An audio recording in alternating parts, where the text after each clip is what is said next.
Okay, we're gonna try it again. Try it again. How am I looking? Does that sound better now?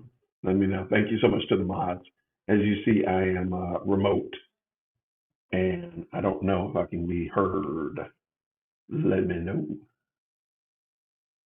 All right. Thank you so much. I appreciate y'all. All right. Thank you. All right. Ay, ay, ay. As you can see, I am remote. I am in a secret, undisclosed location because I got an email, reliable email from a very verifiable source high up in the ranks of the administration that told me, y'all, that I needed to be at my in-laws' house for Thanksgiving. Otherwise, I'd be sleeping on the couch. There you go. There you go, man. There it is. That's it. That's what happened. That's where I'm at. That's why I'm here. I'm here. Anyway, y'all. So hopefully you're having a great Thanksgiving week. I don't know if you're traveling, you're staying put, you're going somewhere, you're just going to your couch, whatever. Enjoy yourself. Take some time off, breathe, unwind, all that kind of good stuff. The bad sound. Uh-oh. I'm using my headphones. As you can see, ay, ay, ay. All right. I don't have a portable mic yet. Let me just check real quick. One second. I'm getting bad feedback. Okay, one second.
All right, back up in the building. All right, let's try something else out. I'll try a different microphone. One second, one second.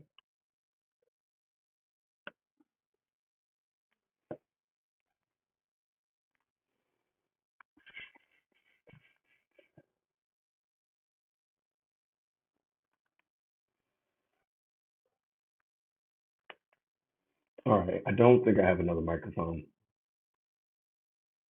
that I'm going to be able to use. If the mods can let me know, do I sound okay? I don't think, sounds like I don't sound good. That's not good. It's serendipitous. This is the way it works. This is the way it goes. That's why I wanted to jump on early because I knew I was going to be on my computer and I knew I was going to run this risk.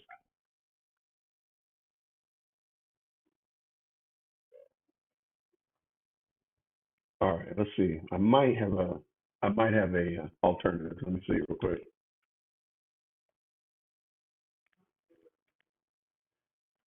It's connecting. I don't know if it's going to act right or not.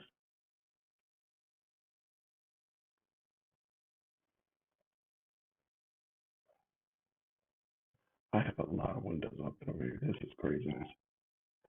All right, let's see.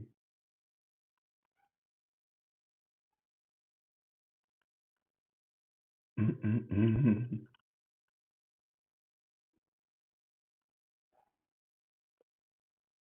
All right, let's see if So you're saying that the audio does not sound good right there. Hmm. Yeah, it's not allowing me to connect this other headphone. Darn it. This other microphone.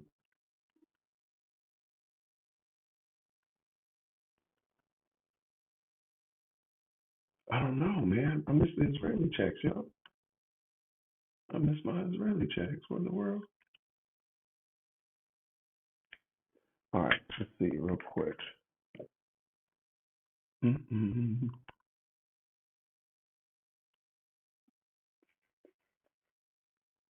I'm glad I jumped on early though, because this is exactly what I did not want to happen.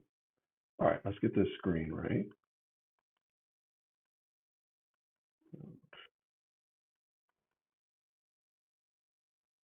Okay, I do sound fine. Okay, let's roll with it.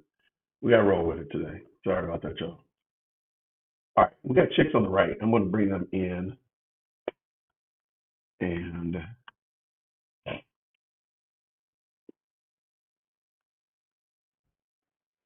1 second.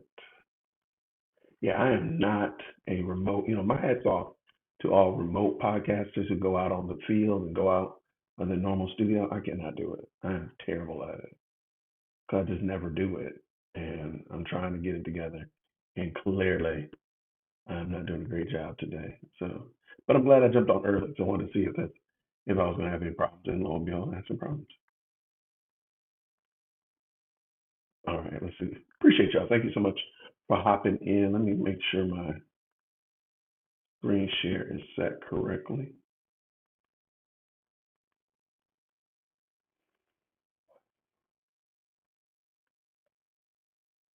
Let me drop this out of here 1 second.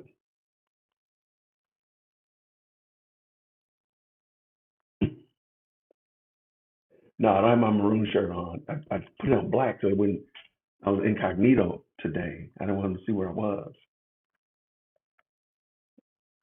It's funny because I went to visit one of my daughters, took her to visit one of her friends in college here, and apparently the school colors are brown and gold, but everybody wears maroon. It was hilarious. It was hilarious. There was a lot of students walking around in these maroon shirts, and I said, "Hey, little girl, why y'all all wearing maroon?" They're like, "It's like maroon." I thought that was comical, given the fact that, of course, you know, in the world that we're currently living in, these people have been suspects. Public enemy number one. All right, I think I got this looking fairly decent. I think it looks right. All right, I don't know if your girl is going to go live or not, and that's just what it is. I don't know. Maybe she took a break. Maybe she's using the whole uh, the Macrones are coming after me as content farm to keep her in the zeitgeist while she's off for a week. I don't know. This is wild. So anyway, let's get this popping. Okay, what I'm gonna do is we're gonna do Chicks on the Right.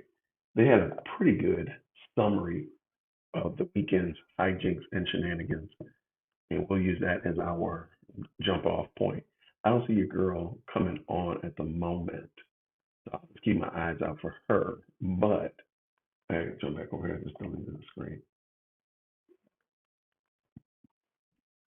I appreciate everybody who jumped in. Thank y'all so much for hopping in with us. Let's get ready to do this. Now, I do have to admit, it is difficult to see all of the comments. So if I do miss any, please don't hold it against me. I will have to do a special comment read show or something like that. I don't know.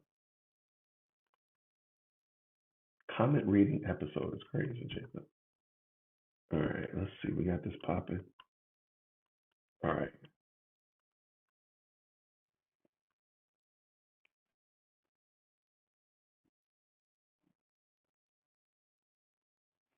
And of course, my laptop is running slow, right? Of course it would be, Jason.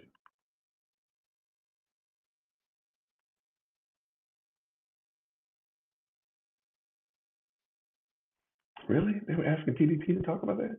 Why? PBD to talk about that? Why? People just want to talk about it. But there have been so I can't blame you because I'm talking about it. So let me get in my lane. many things that she has flung onto the. Okay, if y'all could just double check real quick, green hearts in the chat that you can hear.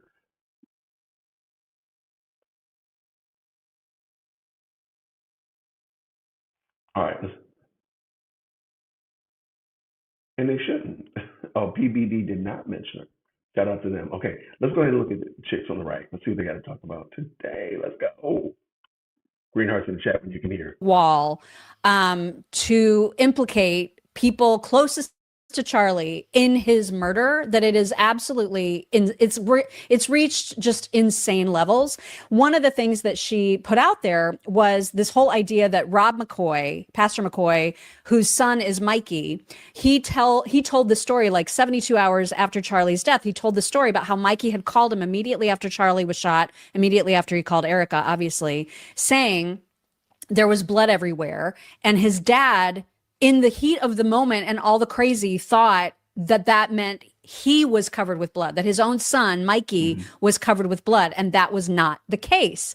And so Candace took that story and made it like, oh my God, this means that they're somehow responsible for or covering up. It's also stupid. Everything that she like gloms onto is so ridiculous. And to give an example of how ridiculous it is, that she doesn't just assume that the most logical explanation is the right one. Correct. We have those guys themselves talking about it on Charlie Kirk's podcast. And I thought this was really important to share because it is such a simple explanation. Here it is.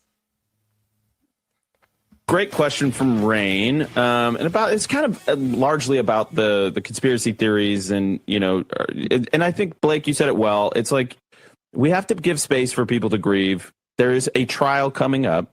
We understand that sometimes when we don't speak on every topic, it creates a bit of a vacuum, and there is, just so you know, there's a reason for some of the silence on certain things and the choosing not to engage in certain things. But I loved Rain's heart, and you could tell that she is grieved just by Charlie not being with us and the anchor that Charlie was in her life, but also the fact that she wants to carry his mission forward, and she wants everybody to be unified and on the same page. So, Mikey, I don't know if you want to add anything to that. Yeah, I mean, Andrew, you said it. If there's silence on something, oftentimes people say, hey, real quick, I just want to make sure that you all can still hear correctly. If you can just give me a green heart in the chat. Has the audio improved, hopefully? Let me know. Let me know if you can hear better. oftentimes people say, Real quick, I just want to make sure that you all... I still feel like I hear an echo in my ear, but I'm just going to suffer through it. Thank y'all so much. Let's go. it's silent because it's true. No, that's not why. Like, there's so many accusations out there against so many people. Even one of them are like a sermon that my dad gave where he said that I had blood on me. And for the record, like, he gave that sermon. I called my dad moments after everything happened, and I was screaming. I was listening to that call, and he Blake was next to me. I was screaming on the phone. I said Charlie was shot in the neck, and he had blood all over him. He said, and I think he said there was a lot of blood. And I said, you need to call every pastor and pray for a miracle. And he thought, for some reason, that I said I had blood on me. So he gives a sermon 72 hours later where he addresses that conspiracy. Yeah, and he says that I had blood on me. Okay. I didn't see that sermon. And then about a month later, that was like trending all over social media. And I called my dad and I was like, did you actually say this? And he was like, yeah, I just found out it's not true. So like behind every single one of these are a human being. For an entire month, my dad had to live with nightmares every night that his son actually did have blood all over him. Didn't you say he got emotional when he found out? He got emotional when I was on the phone with him being like, that's not true. Why did you say that? No, he was so glad to hear it wasn't true. Yeah, like not everything is some grand scheme. And just because someone's not answering all of your questions when you want them to answer your questions does not mean it's I want to close the loop on this. I have one more thing. I think, but there's a lot of people are deeply affected by this. Yeah. And for some people, the temptation of something very emotionally upsetting is they want to, frankly, sometimes there's a temptation to lash out. And I would remember that, I would encourage you to remember, all of us love Charlie. All of us care deeply about Charlie. It is fundamentally I'll just say it is fundamentally outrageous and insane to say that any of us would have wanted Charlie dead or wanted anything bad to happen to him. Right. And when we get emails where people just say, you killed Charlie, or like, you're lying about everything, I would strongly encourage those people to reflect on what is motivating them to do these things. Yeah. I'm so glad they said that. I'm so glad. Too. Yeah, I am too. Because, man, people are just out of control. Yeah. I mean, at this point, to me, the followers of hers are in a full blown cult. That's what they're all acting like. Yeah. That's what she's acting like. Mm-hmm. And she's enjoying bizarre. It. She's getting, I mean, listen, the truth doesn't make her as much money. It doesn't. It simply doesn't. Period. It doesn't. And her followers are like cats chasing lasers on walls. Mm-hmm. And that's such a weird analogy, but it's true. Shout out to him for sure. Let me also add and point out, I hate to say it. Hey, by the way, thank you so much for being in the best live channel on the internet. You know, the Candies, y'all get front row seats. So come on up here to the front of the church. A lot of people who follow Candace Owens care nothing about TPUSA. They care nothing about Charlie Kirk, nothing about what he was doing, anything of that nature. They don't care. They just want that fresh meat of gossip. They just want that juicy bit of seeing somebody who's a quote unquote conservative, seeing somebody on the right, seeing a Christian get decimated by all of the shenanigans that Candace Owens, allegedly, who was his friend, keeps throwing out there. It's just something to think about. Let's finish this up. It's literally what it's become, because it is something different every freaking day. And you can't tell me otherwise. That's what's happening. She's all over the place. All over. And she never closes any of the loops, right? Like, so remember way back when she was talking about how Netanyahu was lying about the letter that Charlie had written him. And then the full letter came out. It was verified by the team that you just saw on the Charlie Kirk show as real. And then she just goes to the next thing. She doesn't ever own that she lied about that. That was, she completely mischaracterized it, but who cares, right? Because now she's on to the next laser dot. She lied about us. That's enough for me. She lied about us. Mm-hmm. I mean, at least I can tell you wholeheartedly that was a lie, because it was. Yes, we are not deep state soldiers. We're not. Surprise. I know, right? So I mean, like, she's capable of lying. She does it all the time. All the time, because you need to be prepared for any potential emergency or disaster. And now that all kinds of socialists are getting into office, I feel like that's imminent. That's true. You know? You in danger, girl. That's right. Yeah. And also fall weather, fall and winter. I'm thinking about fall and winter now because it's finally starting to cool off here in Texas. And this is when I start thinking about ice storms in the next few months. Oh, I thought you were going to say that you started thinking about soup. No, that's you, Mog. She's always thinking about soup and banana chips. Are you ready? Yes, I'm ready. So there's all, like, in January, February, inevitably there's like some sort of weird ice thing that happens here. But it's crucial to prepare for any sort of emergency, because we've lived through some crazy stuff since 2020, y'all. All of us have, no matter where you live. And it's good to have a stash of emergency food on hand at all times, because you never know when you're going to lose like power and heat. And so we always have a 72-hour emergency food kit in our storm shelter. ReadyWise also has a 1-month food supply and all sorts of, they have a ton of stuff on their site to get you prepped. If you're into prepping, this is the place to check out at readywise.com. Mm-hmm. They are the place. And with their food, all you got to do is mix with water.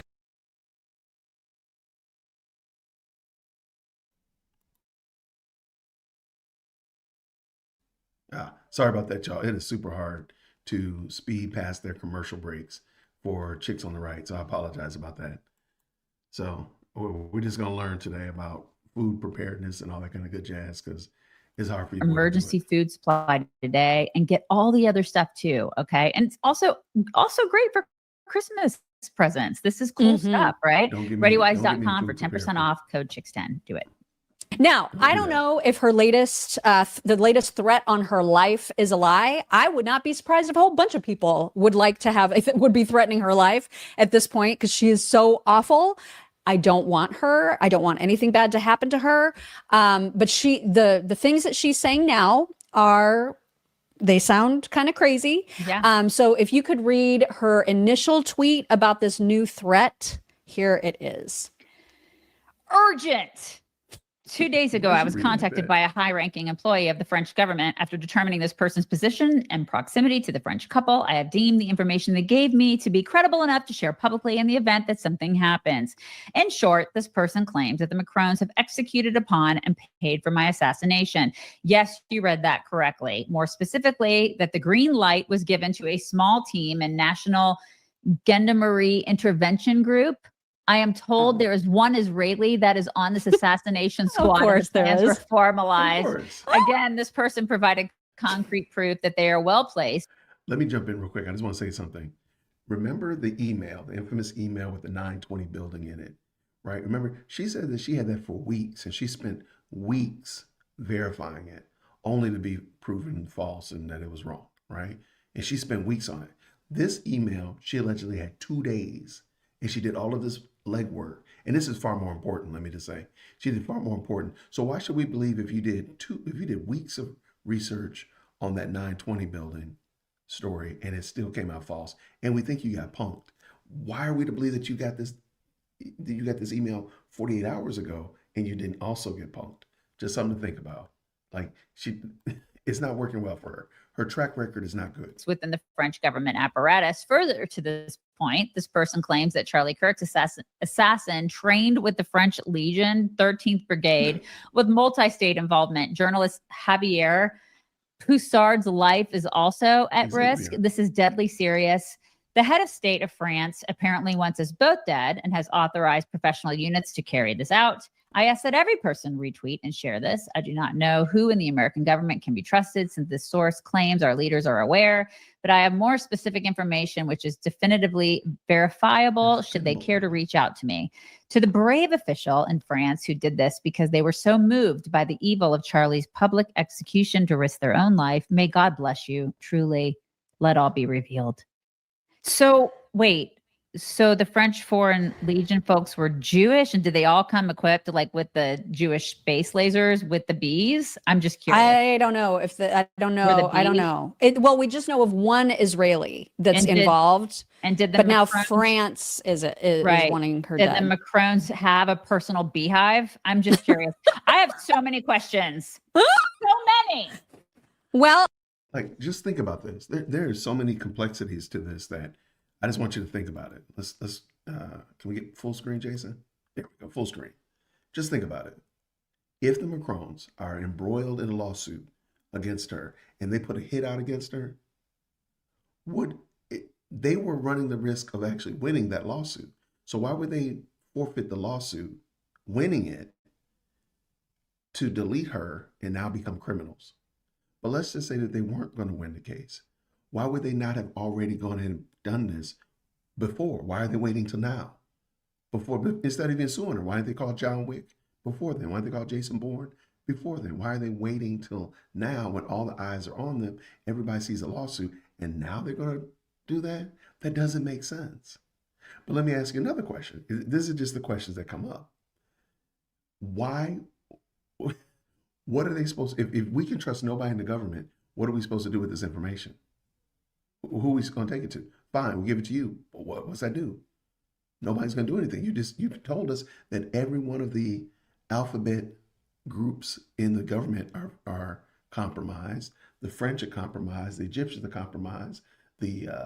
All these people are, Israel is compromised. Everybody's compromised. So why are we actually going to be doing this? What's the purpose? Anyway, let's keep it going. Let's dance. There's 3 more tweets. Maybe there will be some clarity in them. Here is the next. Oh, wait. Before we go too far, shout out. Y'all, shout out. Shout out. We got Damon in the building. Yeah, Damon is the one. Damon cooked. He's the one that told me that we have to do a mass deletion of my channel. Shout out to Damon. Everybody give Damon a shout out. Go put some fire emojis for Damon up in the building. Shout out to you, man. Thank you so much for coming through, man. We appreciate you, brother. Grace and peace. Everybody, go ahead and put Damon in the chat. Let them know we appreciate them falling through. Notice that Candies get to come to the chat. They get treated well, man. They get love over here. Let's go. Bring it back in. Girls on the right. Let's go. Next one for your reading pleasure. Here you go. All right. There will be no official response from the, how do you pronounce that? The Elysee. Elysee Palace, because what I have shared is true. And I have evidence to support my claim. I even have names. Okay. They're likely trying to figure out where the leak came from. We are talking about the murder of citizens for speech. Okay. Has she released the names? Has she? Don't be ridiculous. What was I thinking? I'm sorry. It's going to change your lives, you guys. It's gonna, everything's going to change. Everything's going to change. Please subscribe. Please subscribe. Here's number 3. Right. Payments for my assassin ran through the club Descent. Is that what it is? Descent. Descent. That is what I have been told. This means there is a paper trail, and I would encourage the patriots of France to do what you can to uncover it. Please remember that there is both a female assassin and an Israeli assassin that were picked for this operation. These are joint state operations. So it's the United States, Israel, and France are all in cahoots to assassinate Candace. Right, because she's that important. She's very, very important. Guys. Very, very important. Here is another one. Right. It is not a coincidence that the French Legion. So hold on. So we've shifted our focus off of whoever put Charlie Kirk's head to bed to now who's attempting to, maybe possibly considering putting Candace's to bed. That's what we should be most concerned about. I got you. All right, just want to make sure I got it right. Let's go. Were in the United States training with our Marines for 3 weeks. Of course they were. When those 3 weeks ended in California, another military training exercise began alongside civilians at Camp Riley in Minnesota. French Foreign Legionnaires were involved in Charlie Kirk's assassination. They were not the only ones, but they were involved. Then she released, you can go to her Instagram stories. She was on a rampage. I guess this was last night. And she said, I had begun to wonder if it were possible that actually Brigitte's lineage was German. As we know, as Americans, after World War II, the CIA began Operation Paperclip, where they gave new identifications to Nazi scientists and inserted them into our government. Therefore, it was at the very least a compelling theory that Brigitte's family could have actually been Nazi scientists. And that was the... Hold on, yeah. Hold on. Wait. Hold on. I gotta make a correction. Is Damon, hold on. Damon said, bro, I'm following you. That was a joke about how people are doing mass unfollow on TikToks. Damon, if that's what you're doing and I misunderstood that, let me on behalf of the J-Wit podcast say I apologize. I didn't mean to burn you up like that, brother. I apologize. If that's what that brother's saying, that's what I get for reading it while I was in the car. That's what I get. There's no excuse. Okay, shout out. You know what, Damon? I admit I was wrong. If that's what it was, I apologize, brother. Then that is my fault. I take ownership of that. Take my hat off. I apologize, brother. There we go. Let it be known. Let it be said. Jay Witt is willing to acknowledge when he was wrong. If that's what you're saying, brother, I'm reading this little small screen over here plus this. So I apologize if I misrepresented you, sir. Thank you. I apologize about that. All right, let's keep this dance going. Let's go. Maybe the girls on the right back over here. Bang. And we're ready. Let's go. Big state secret worth protecting. So just indulge me a little bit more because there's just a couple more that I'm indulging. We're indulging. Yeah. This is so freaking crazy. I would like to be clear again that I have not confirmed that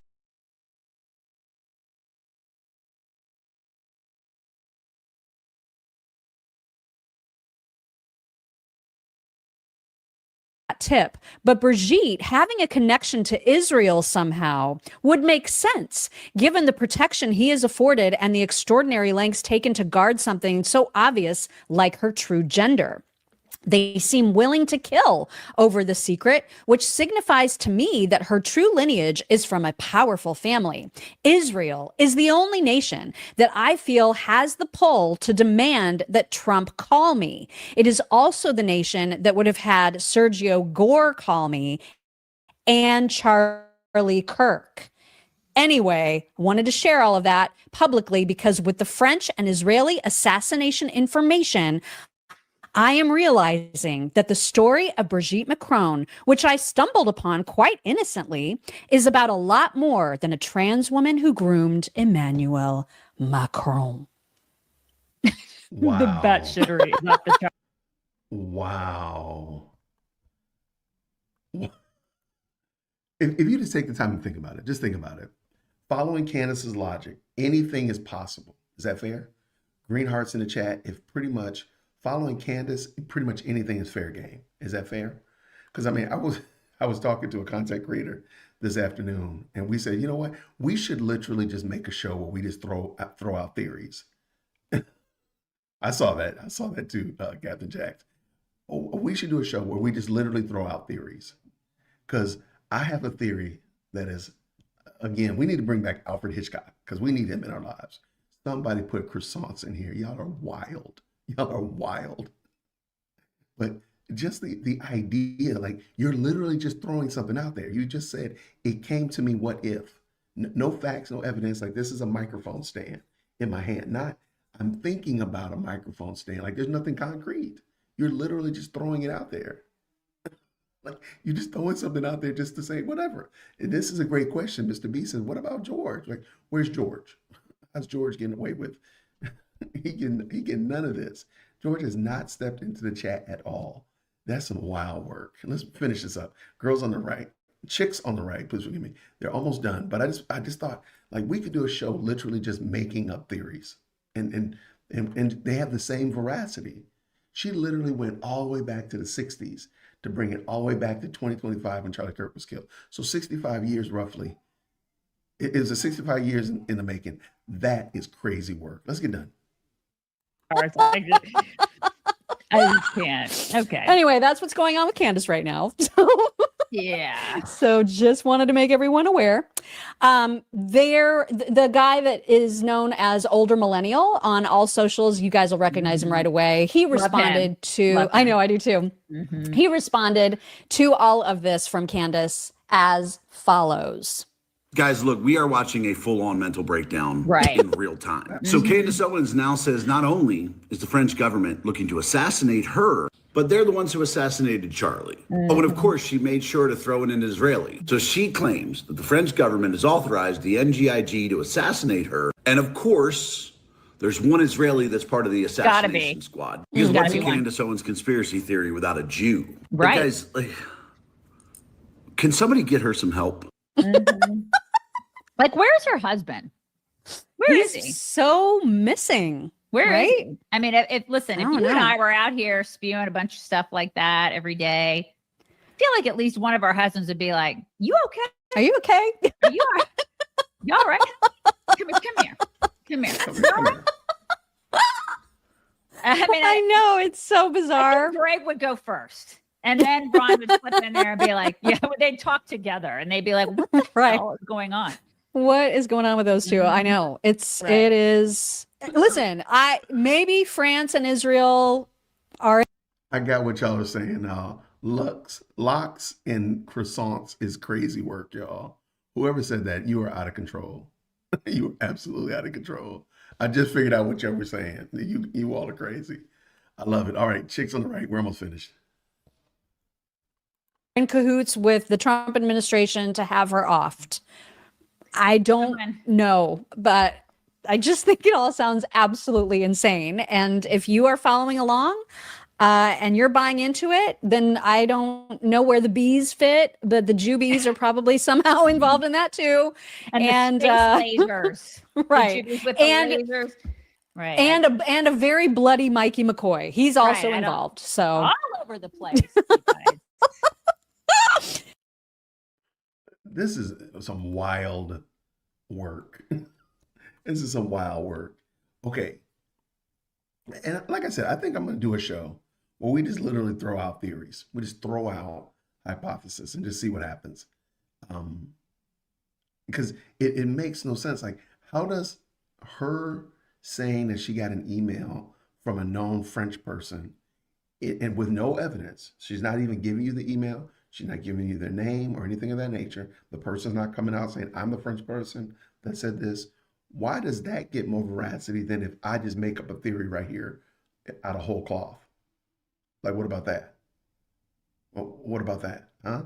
I mean, who has, as many people say, follow the money, who has benefited the most from Charlie Kirk's demise?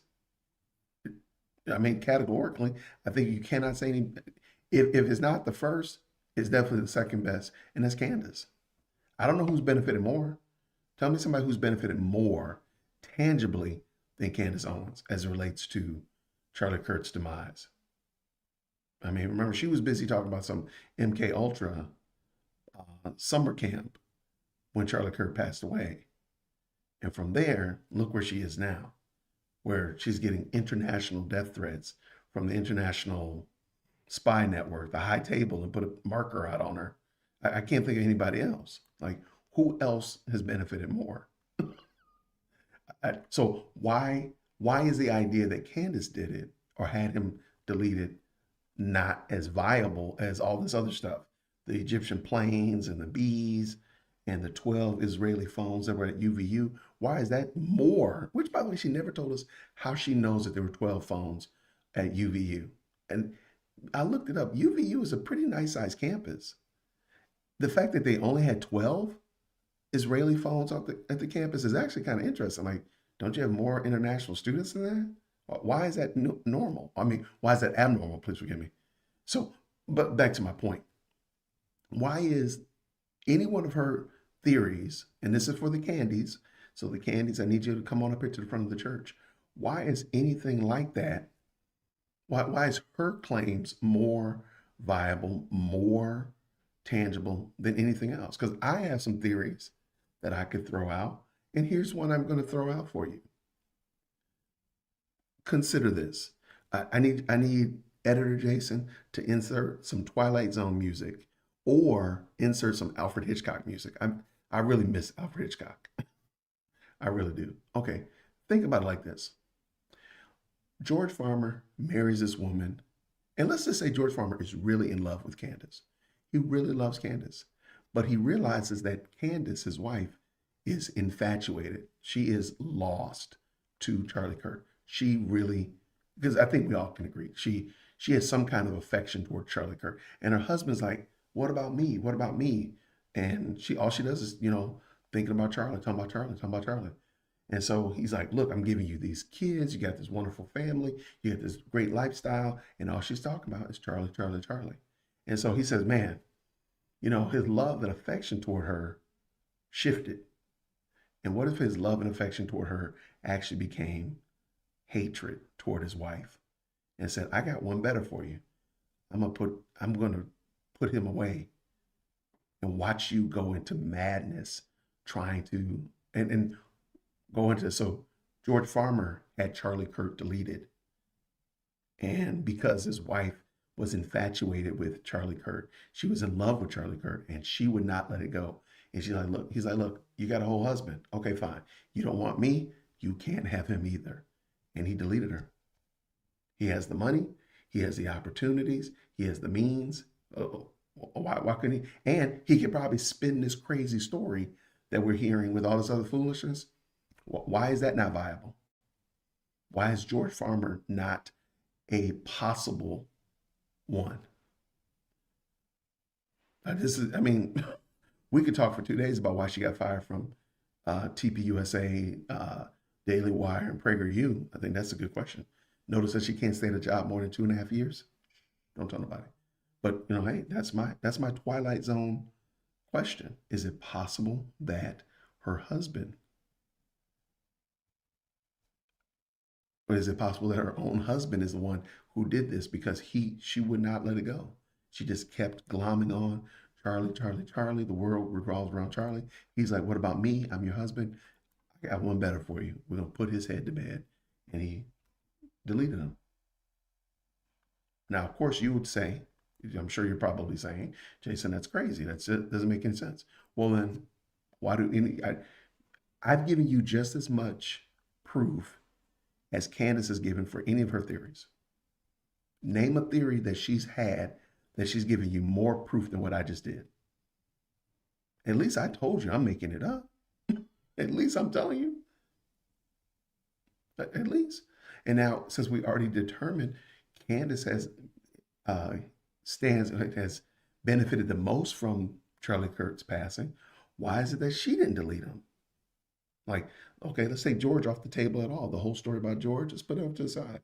Why is it that Candace didn't delete him? Tell me why she did not delete him, thinking that she would be tapped to come in and become the CEO.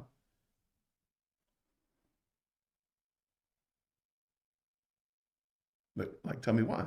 There's no way. Like, this makes perfect sense that she probably had something to do with it because she's benefited the most from it, if nothing else.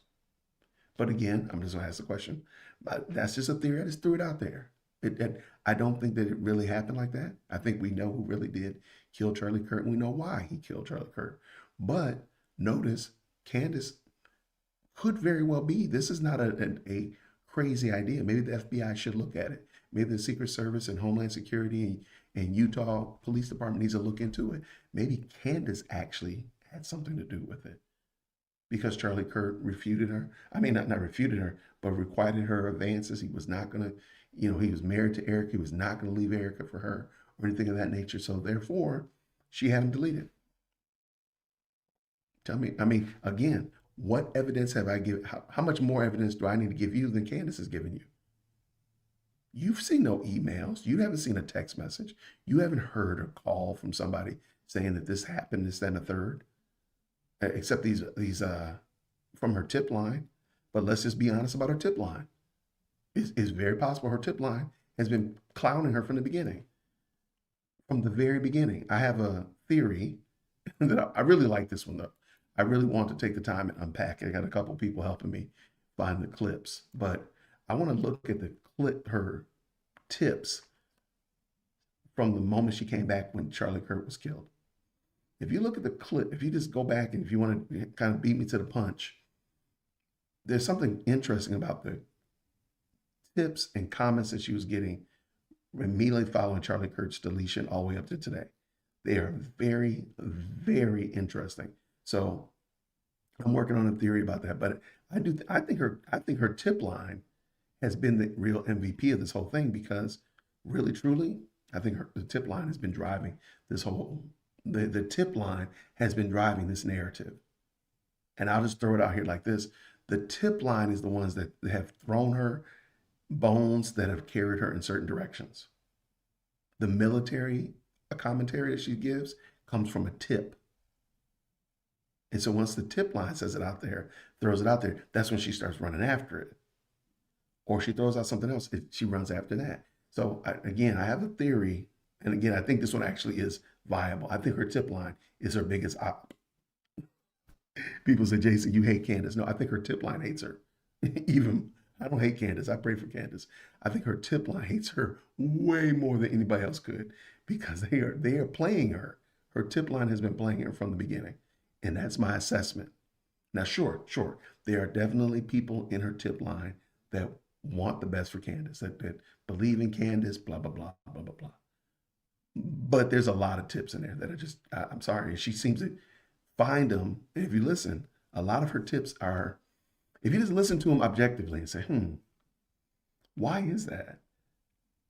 They're playing her. I think they're playing her. So that's why I say, I think her tip line is probably her biggest op. I know that sounds crazy, but I'm gonna work on my theory because this one actually I really do believe. I do believe this one. So I want to make sure that I can find it and I can prove it from her tips.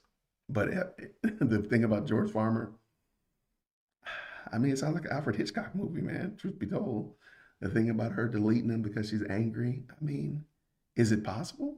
It's possible. Sure. It's possible. However, do I need to give you more evidence? That's my question. Do I need to give you more evidence? Because if I need to give you more evidence that George didn't delete Charlie, or that Candace didn't delete Charlie, how much more evidence do I need to give? And can you ask for Candace to give that same amount of evidence? That's all I need.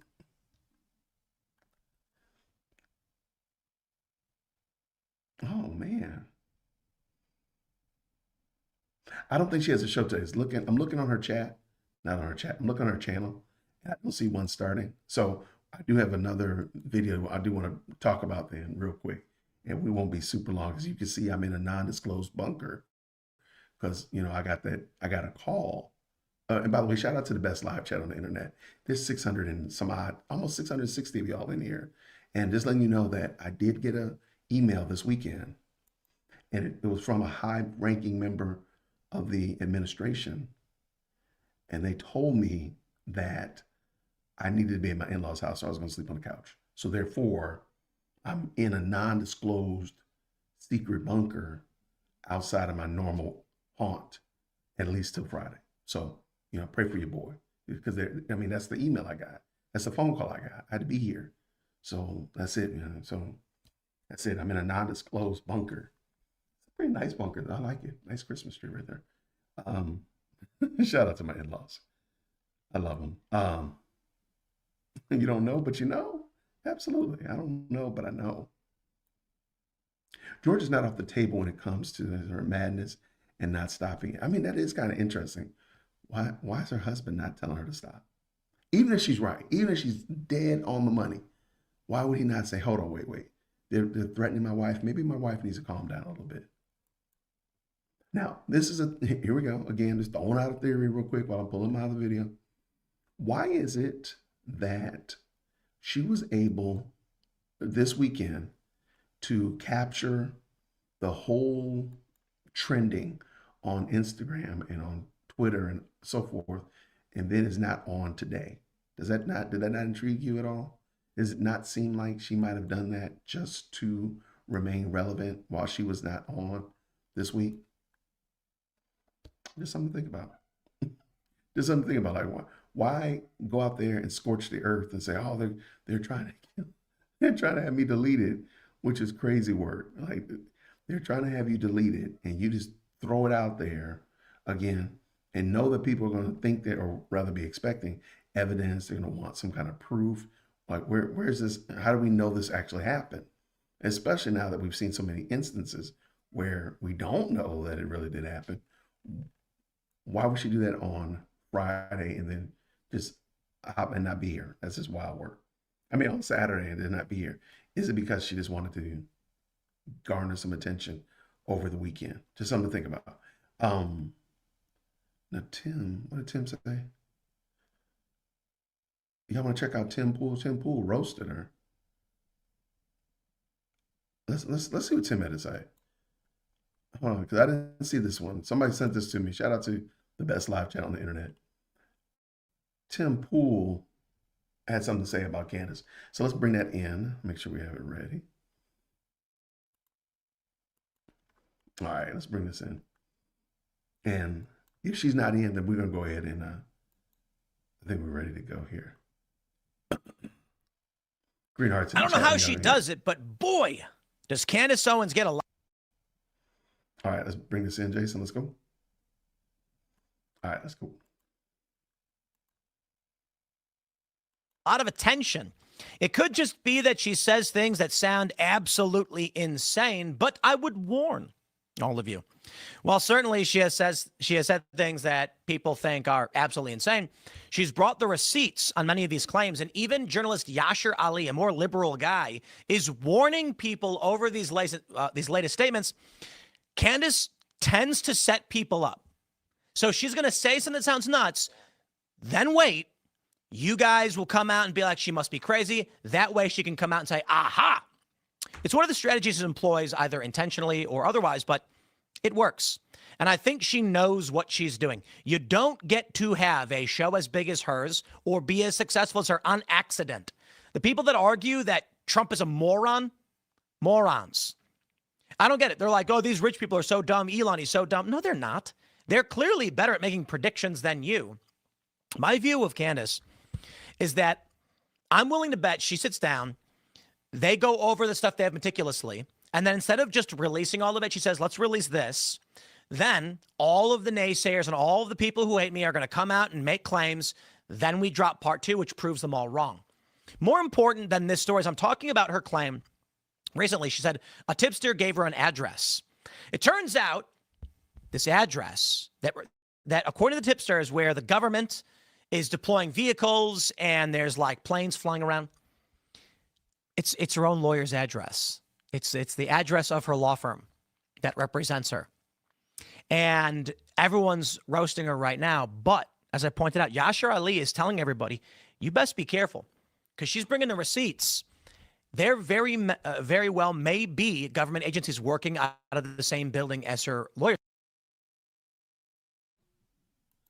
Let me jump in on this because I want to talk about this. Thank you, Tim.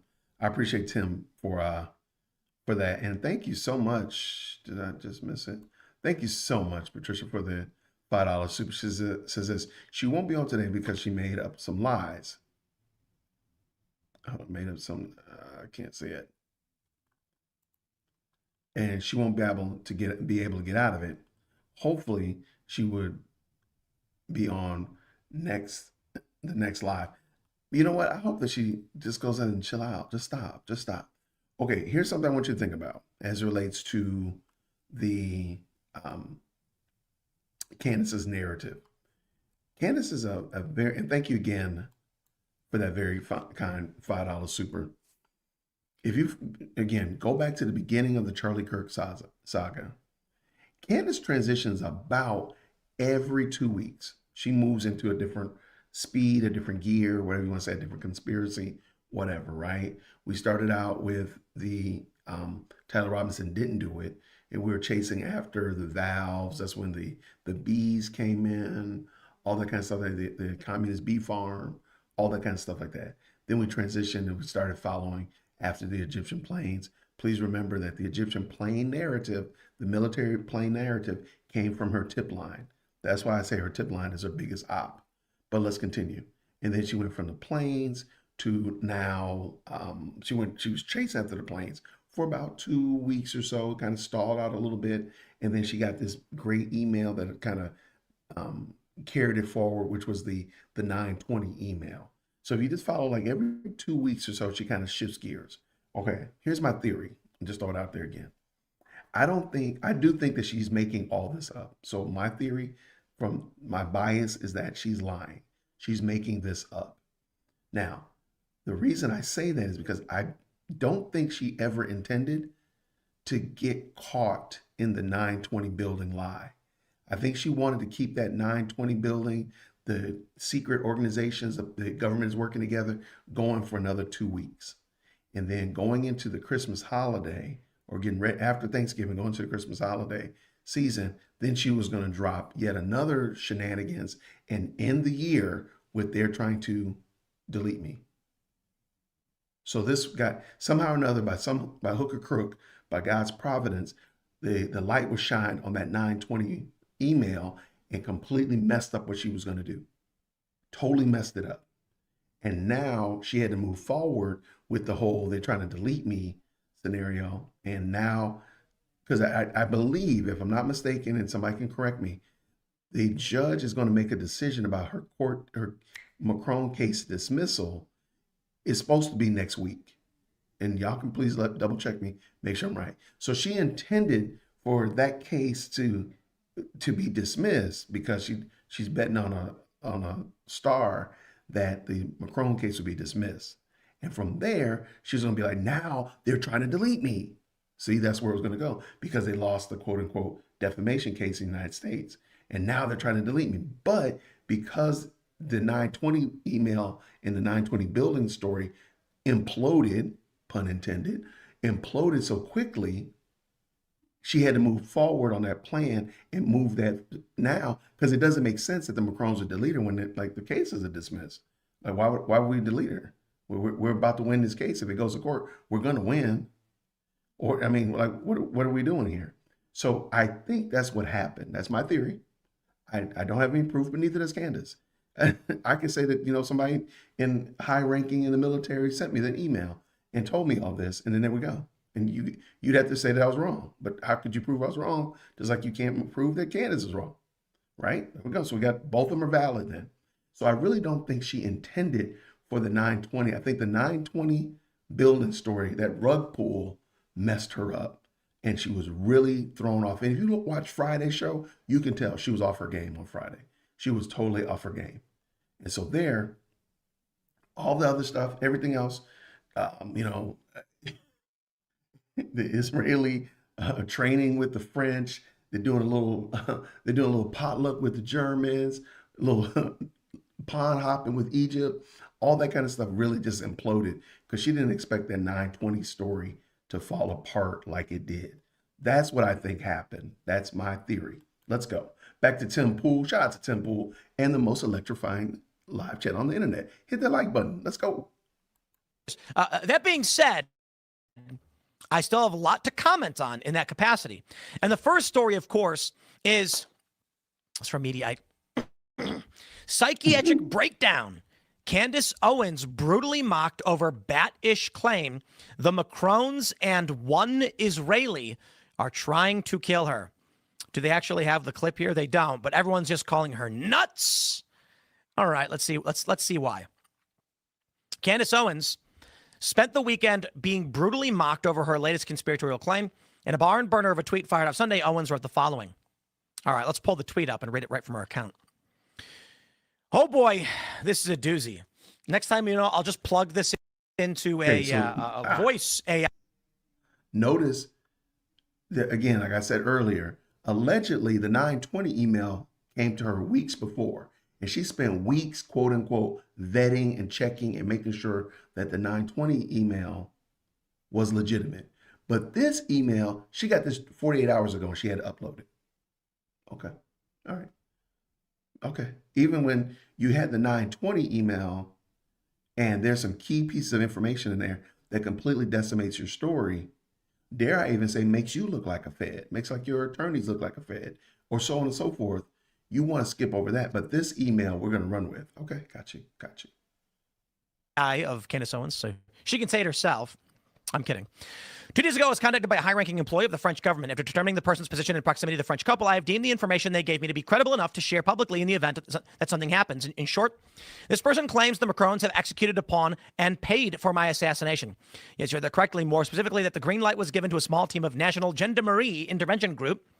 I am told there is one Israeli that is on this assassination squad and the plans were formalized. Again, this person provided concrete proof that they are well placed within the French government apparatus.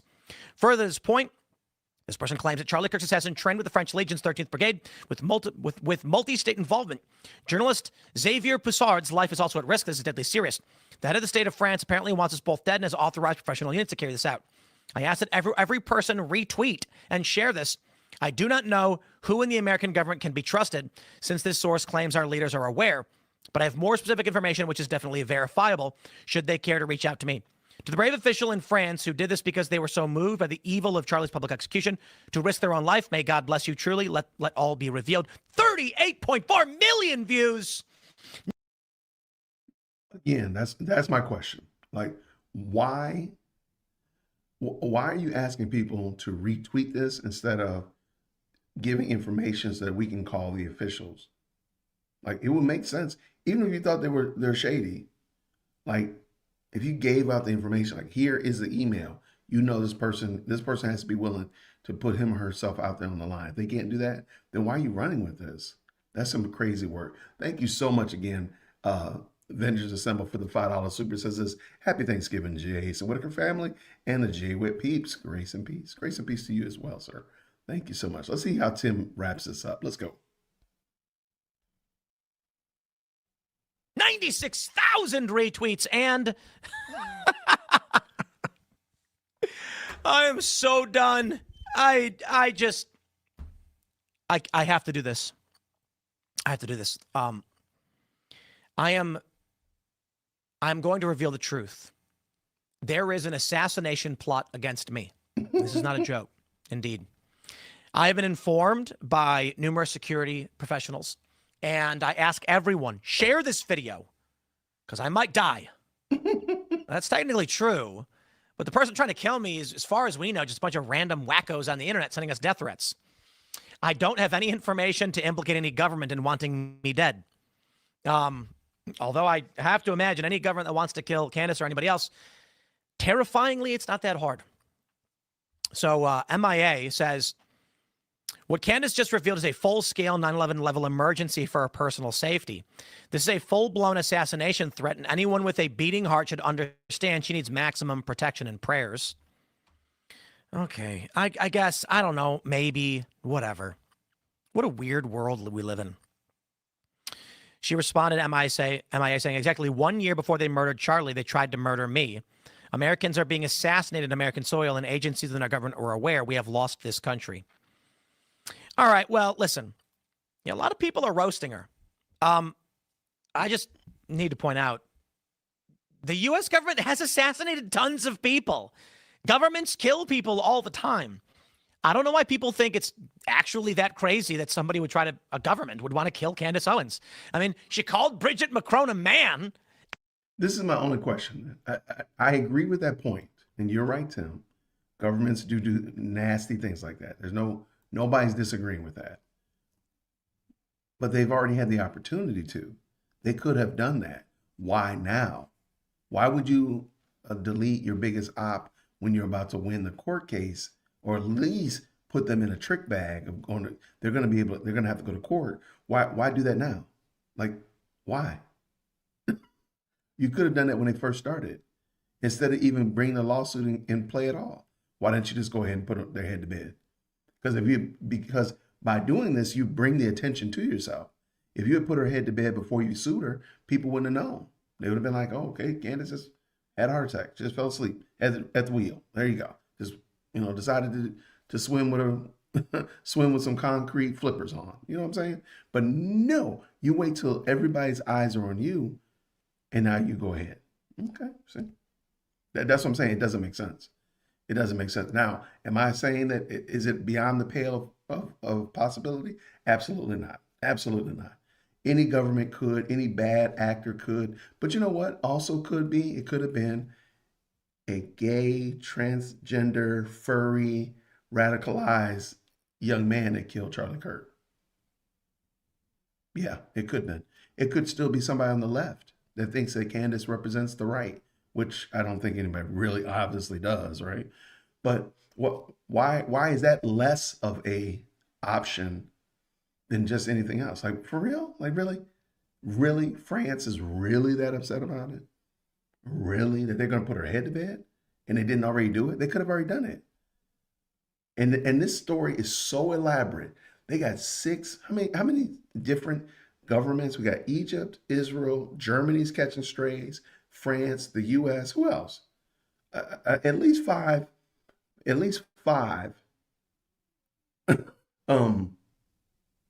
governments, right? 5 nation states, 5 different governmental entities have put together this elaborate plan that some Jim Bob who watches Candace Owens can find it and email it to her. Really? Okay. All right. Okay.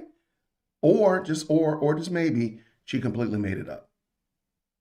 She completely made it up out of whole cloth, spinning yarn, whatever term you want to use. Like that's possible as well, right? As long as we just say, hey, everything's on the table, put it all on the table, and we'll get rid of each one of them as we see it fit. But we have to be honest. Oh! And a college student looking at me. I'm in an undisclosed bunker. Don't be looking at me. Anyway, like that, how's she raiding the nondescript bunker? Leave me alone. My sister-in-law has French doors on her office, and everybody can see me. So I'm like in a fish tank. Anyway, but you got my point. Why is that so far-fetched? Why is it so far-fetched that the person that's in jail in Utah is the person that pulled the trigger on September 10th? Sure. It could have been a communist bee farmer. Sure. It could have been the Ninja Turtles. Absolutely. It could have been the Egyptians. No question about it. The Germans and the French. I got you. It could be. But it could also just be who we know in front of us. Is that Occam's razor? Is that what it's properly termed? Like, we could already have exactly everybody, and all the major players are in play. All right, let's go. And they sued her to stop, and she won't. So it could be personal. But I'm going to stress this again. Mossad has killed lots of people. There's a story about, it's called the Isdal woman. It's a woman in Bergen, Norway, who was found dead up on like a mountain near the city of Bergen. I did a mini doc on it, and I'll tell you what's really interesting. The video's gone. No, this is for real. So I went to Bergen, Norway several years ago. It's maybe even like 7 years ago. Got invited to a conference. Man, it's like 10 years ago, actually. And while I was there, we were like, what can we do so we're not just at a conference? And so I and a producer said, let's find a local story. And we found this murder mystery called the Isdal woman. In Bergen, Norway, a woman was found dead. They didn't know who she was. She had multiple passports, and it looked like she died of smoke inhalation or something. There are theories. One of the theories is that this woman was Mossad and that she was being dispatched from Israel to go and kill Nazis who had fled or escaped, killing collaborators or otherwise. Only this time her target got the best of her. Now, the funny thing is, it's a local murder mystery. It's well known, and it's very interesting because it's related in some ways, or it's similar to the Talmud Shud case. A man washed up on a beach wearing strange clothes with like a note. They found a briefcase with a bunch of passports in it. They don't know who this guy is. People think this is spycraft, espionage, fake identities. Much easier back in the day. Now you use the internet, I guess. The funny thing is, this video's gone. That's right. It was on my YouTube channel. I loved the video. It was a well-produced little mini doc, and it's gone. And I don't know why. Seriously, it just is gone. Fascinating. One day I was trying to show someone, because I like telling the story periodically, it's a cool murder mystery, and I went to my channel and couldn't find it. For some reason, this video where we said an agent of Mossad may have been killed trying to take out former Nazis was removed. Who knows? Who knows? The point is this. Okay, and hear me. That's a very interesting story. And I'm by no means am I not saying, don't hear what I'm not saying.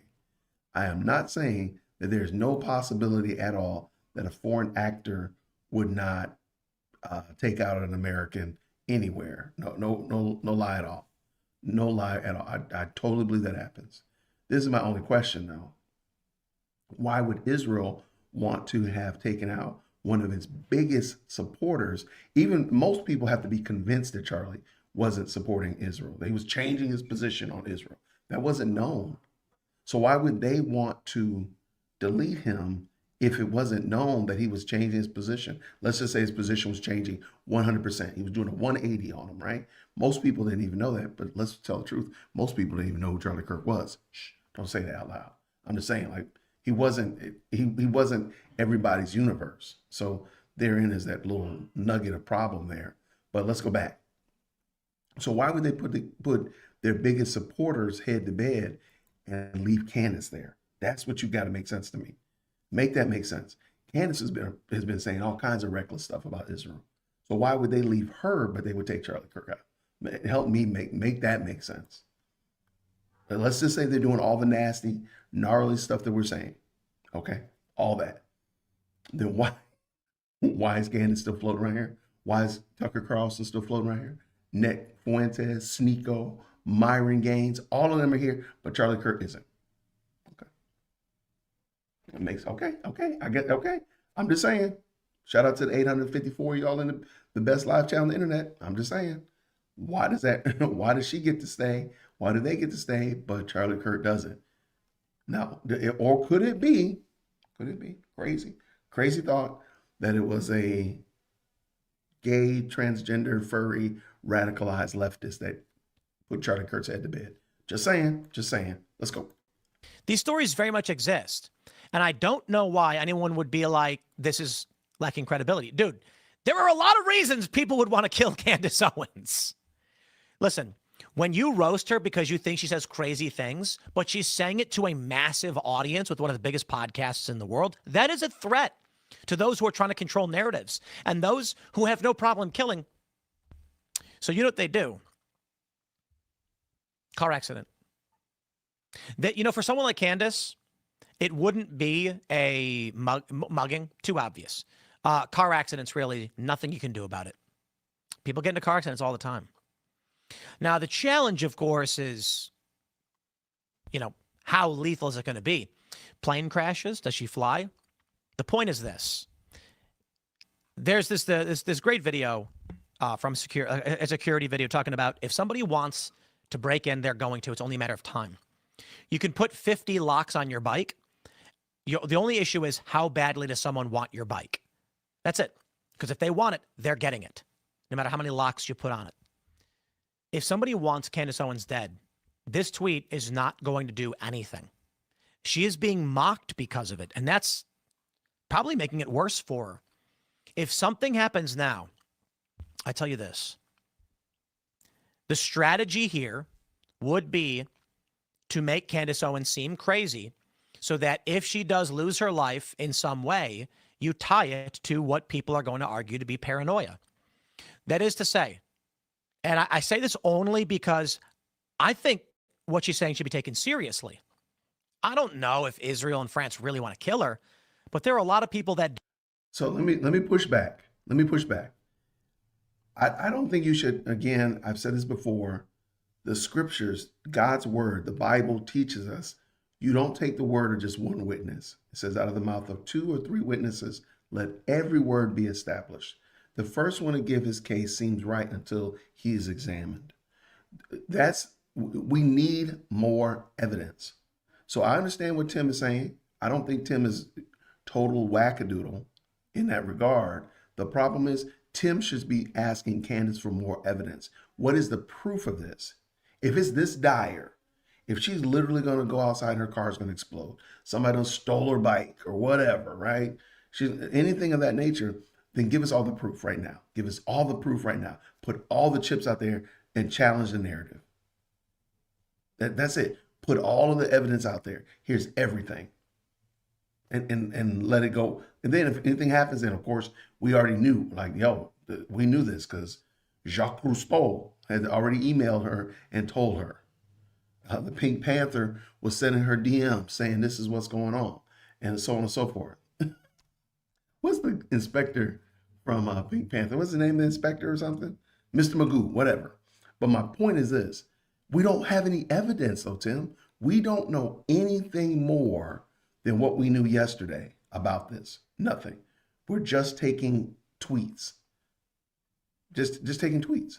And you know what would ruin her life is if Elon Musk got out and either A, revealed all, everybody's DMs get just like Elon Musk right now has made it available so we can all see where the accounts are coming from, and it is just completely flipped things on his head.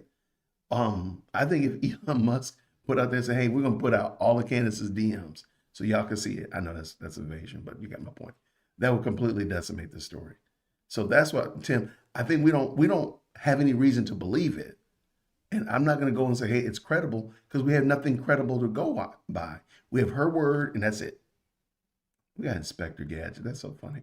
Hey, yo, by the way, thank you so much, Bronx Girl. It could be possible someone in ranking to add fuel to the Macron lawsuit. This is something that can be added to the suit. This is interesting that you brought that up. Thank you for bringing that up, and I forgot to mention that.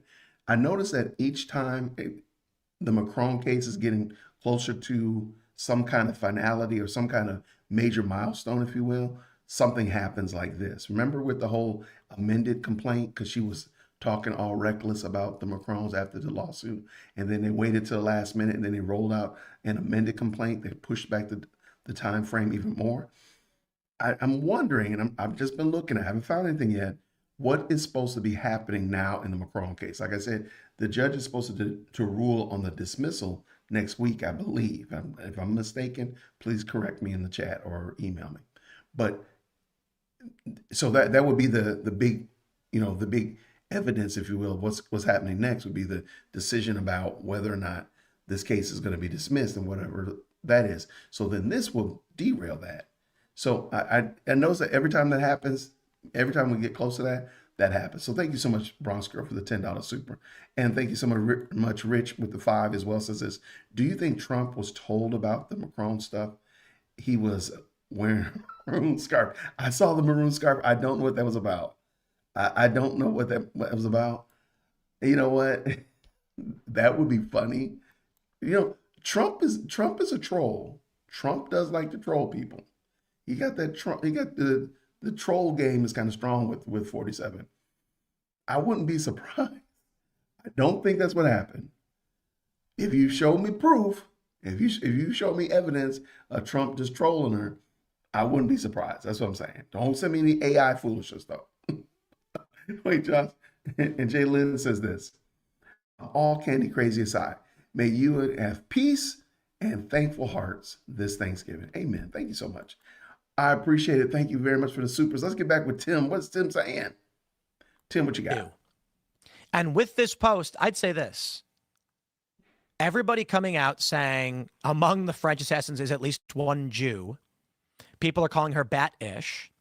The issue is, how will you be perceived, and how can this be weaponized against you? What likely will happen now, if someone really did want to kill her, in the event they do, they will make it look like an accident of her paranoia. That's it.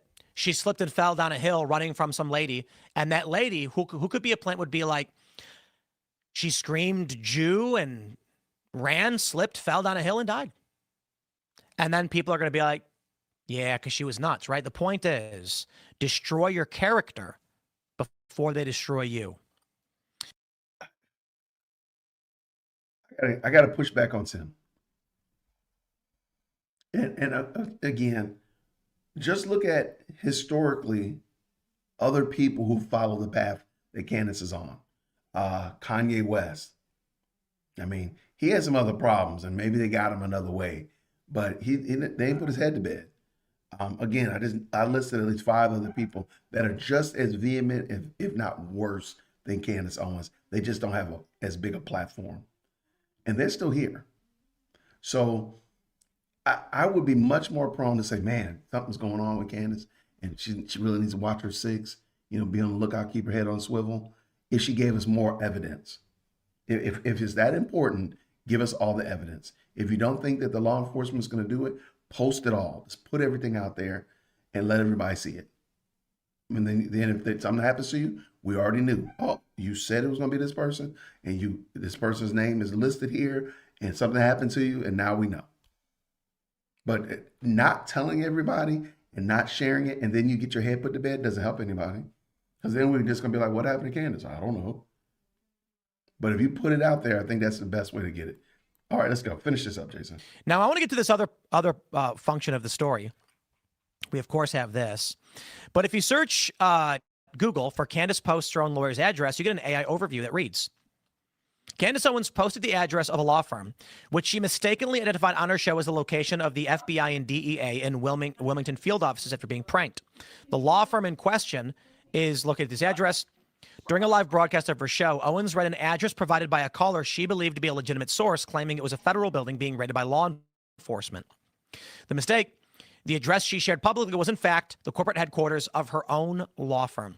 That being said, Yashar Ali points out, well, he says, Candace is no doubt deranged, but I've cautioned before. Let me pick a fight real quick. Because then a lot of people are saying, well, it's not technically her law firm. Her lawyer is Noah. And Noah, in order to work in Delaware, had to sign on with a particular law firm. And that's a law firm that Noah signed on to. No argument for me. That is correct. You are 100% correct. That is true. This is my only problem. Remember, Candace told y'all that she researched this for weeks, and she didn't happen to run this up the flagpole and ask her lawyer about it. Just didn't happen to mention that at all. Didn't know it at all. These are the people that are defending you from something in excess of a $50 million lawsuit. You don't know their names, so you didn't know you were working, that your lawyer, Noah, was working with 123 Law Firm in Wilmington, Delaware. But you did the research and vetted it. Remember that. That's what you told us. And for the people that were saying that the building isn't the FBI's building, Candace said it was the FBI's office. So if we're wrong, we were only quoting your Lord and Savior, Candace Owens. I didn't make it up. She said it. And if you need the clip, let me know. I'll drop the clip for you. She's the one saying it's the FBI's building. So if it's not the FBI's building anymore, whose fault is that? Why is that our fault? She's the one that said it. Go back and listen to it. It's 6 minutes of gloriousness. And she's the one that did that. We didn't do it. She did. I just want to put that out there. I don't want to cause too much of a stop, but I just want to point that out. This is not something that we came up with. She came up with it. Somebody just said, Jews are bad, but Jew lawyers are okay. Shout out. I mean, you're not lying. Thank you again. Thank you real quick. Captain Jack says this. Candace would rather climb a tree and tell a lie than stand on the ground and tell the truth. Just saying. I agree. And a precarious tree at that. Like, why climb all the way up there for that? Thank you so much for the $10 super. All right, let's keep this going. What's up with Tim Pool? For her, your post better be bulletproof because she will weaponize your post to lock in her current fan base and recruit people who are on the cusp. This is a very, very large building. And yes, the office of the attorneys who represent her on a matter is in this building, but U.S. government offices have been in the building before. It's not to say her deranged conspiracies are accurate, but this isn't some standalone office building. Well, like I said, someone emailed us and we took our time vetting this tip. We vetted it across multiple government agencies and to really the highest levels of government. So this is legit. I've printed it out and I'm going to read around some parts, removing some parts to provide this individual, who, by the way, I have no idea who this is, but to give him and her even some more coverage. They're taking a tremendous risk. So real quick. So shout out to Milk Bar TV. I'll try to make sure I leave that link down in the description, as well as Tim Pool and Chicks on the Right. So she's about to read it. You tell me, green hearts in the chat, when you hear her say FBI, DEA, U.S. Secret Service, you put them in the chat when you hear it. I'm just going to read this to you guys. Candace, I'm aware that you suspect the government and other entities are involved in the events leading up to and on September 10th. You might have been wondering why SUBTT made so many visits to Wilmington, Delaware, out of all places, and I can personally answer that. The information I am giving you will implicate the FBI and various other government agencies all at the same time. I am entirely confident in stating that the plane and those vehicles are connected to 920 North King Street, which is at a place that is marketed also as 1 Rodney Square. And here's where it gets big. In June of 1997, the Department of Justice's own directory lists, quote, Wilmington Residence Office, 1 Rodney Square, Suite 404, 920 King Street. Okay, I just got to pause. She says she vetted this. I'm curious because this does seem like a prank, but okay. The person says this, they're referring to this plane, this tail number, I believe. I could be wrong. Mm-hmm. Did Candace vet that element of the story? Or did she just find out that the address they gave her was an address used by the government, and then she just read that email on the air without actually verifying anything that was said in it? Wilmington, Delaware, 19801. That is your line to know that it is a federal resident office, 920 North King Street. And at the same address, the United States Secret Service, 920 North King Street, Wilmington, Delaware, 19801. It's the building that Snowden leaked. Find one that makes it look brown and then compare it to 920 North King Street in Wilmington. It looks exactly like a mini version of the thing. Back to 920 North King Street, 920 North King Street. That 920 North King Street is also the FBI. Federal SUVs move from that airport to 920 North King Street. 920 North King Street has been a federal residence office since at least 1997, and today it has. Okay, so I think it's fair to say we didn't make that up. She made that up. She's the one that read it, rather. I apologize. She put it out there. We didn't make that up.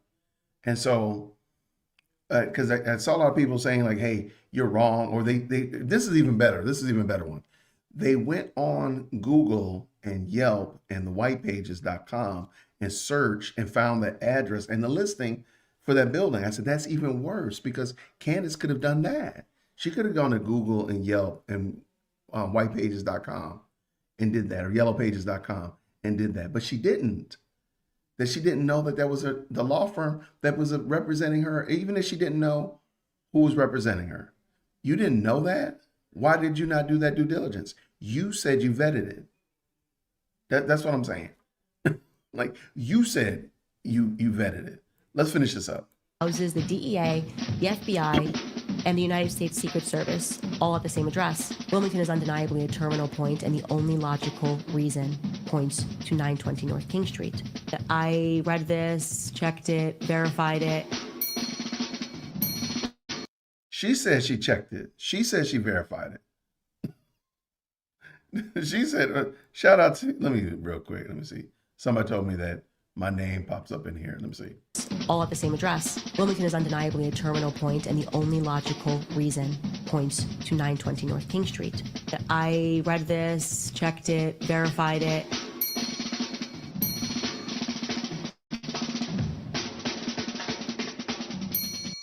One Rodney Square, 920 King Street, Wilmington, Delaware, 19801.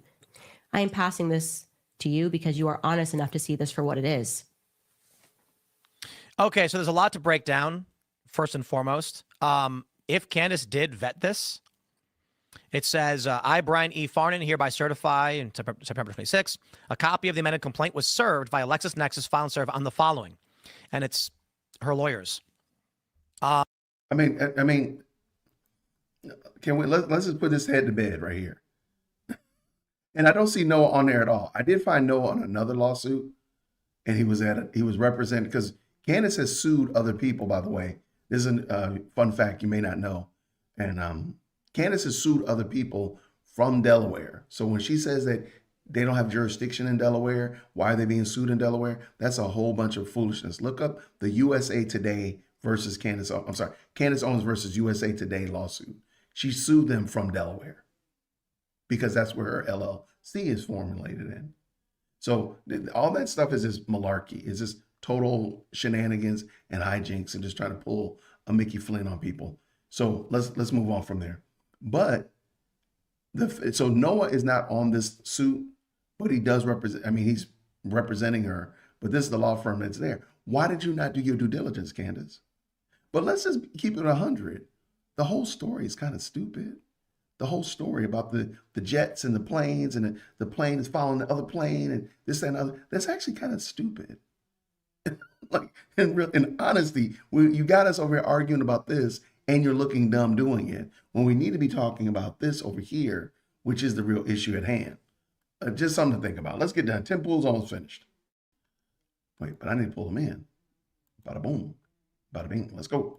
Come on, guys. Let's be real. Why didn't Candace point out that her lawyers are in that building? Candace could have said, this is interesting that we got this email about feds in this building because the DEA, the FBI, the Secret Service have been in this building and SUVs do travel there. And that's where my lawyers are. Could you imagine if she added that? If she said, this particularly worried us because the individual in question pointed out correctly that this office is being used and has been used by feds. And it's also the same address of our lawyers. And then she could have doubled down and said, I think they're spying on me. Yeah. Shout out to Tim Pool. I know a lot of people don't like Tim, but that's it right there. Why did she not do that? That would have been better than what she did. But the thing is, I don't think she actually knew it. I don't think she knew it when she read it. And my name is Jason. I'm going to stand here. I'm going to stand 10 toes down. I don't believe Candace Owens actually vets this information that she says. I think she gets it.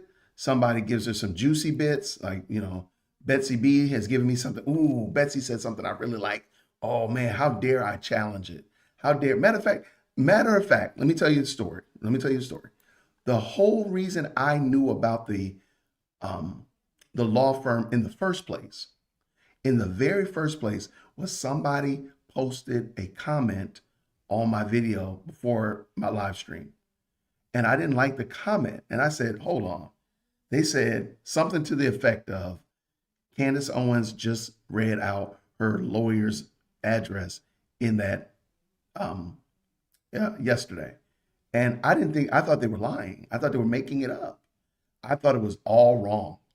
And I did not want it to be on my live chat so people would think that I'm supporting something that I couldn't verify. So I deleted the comment because I thought they were lying. I thought it was just somebody trolling me, right?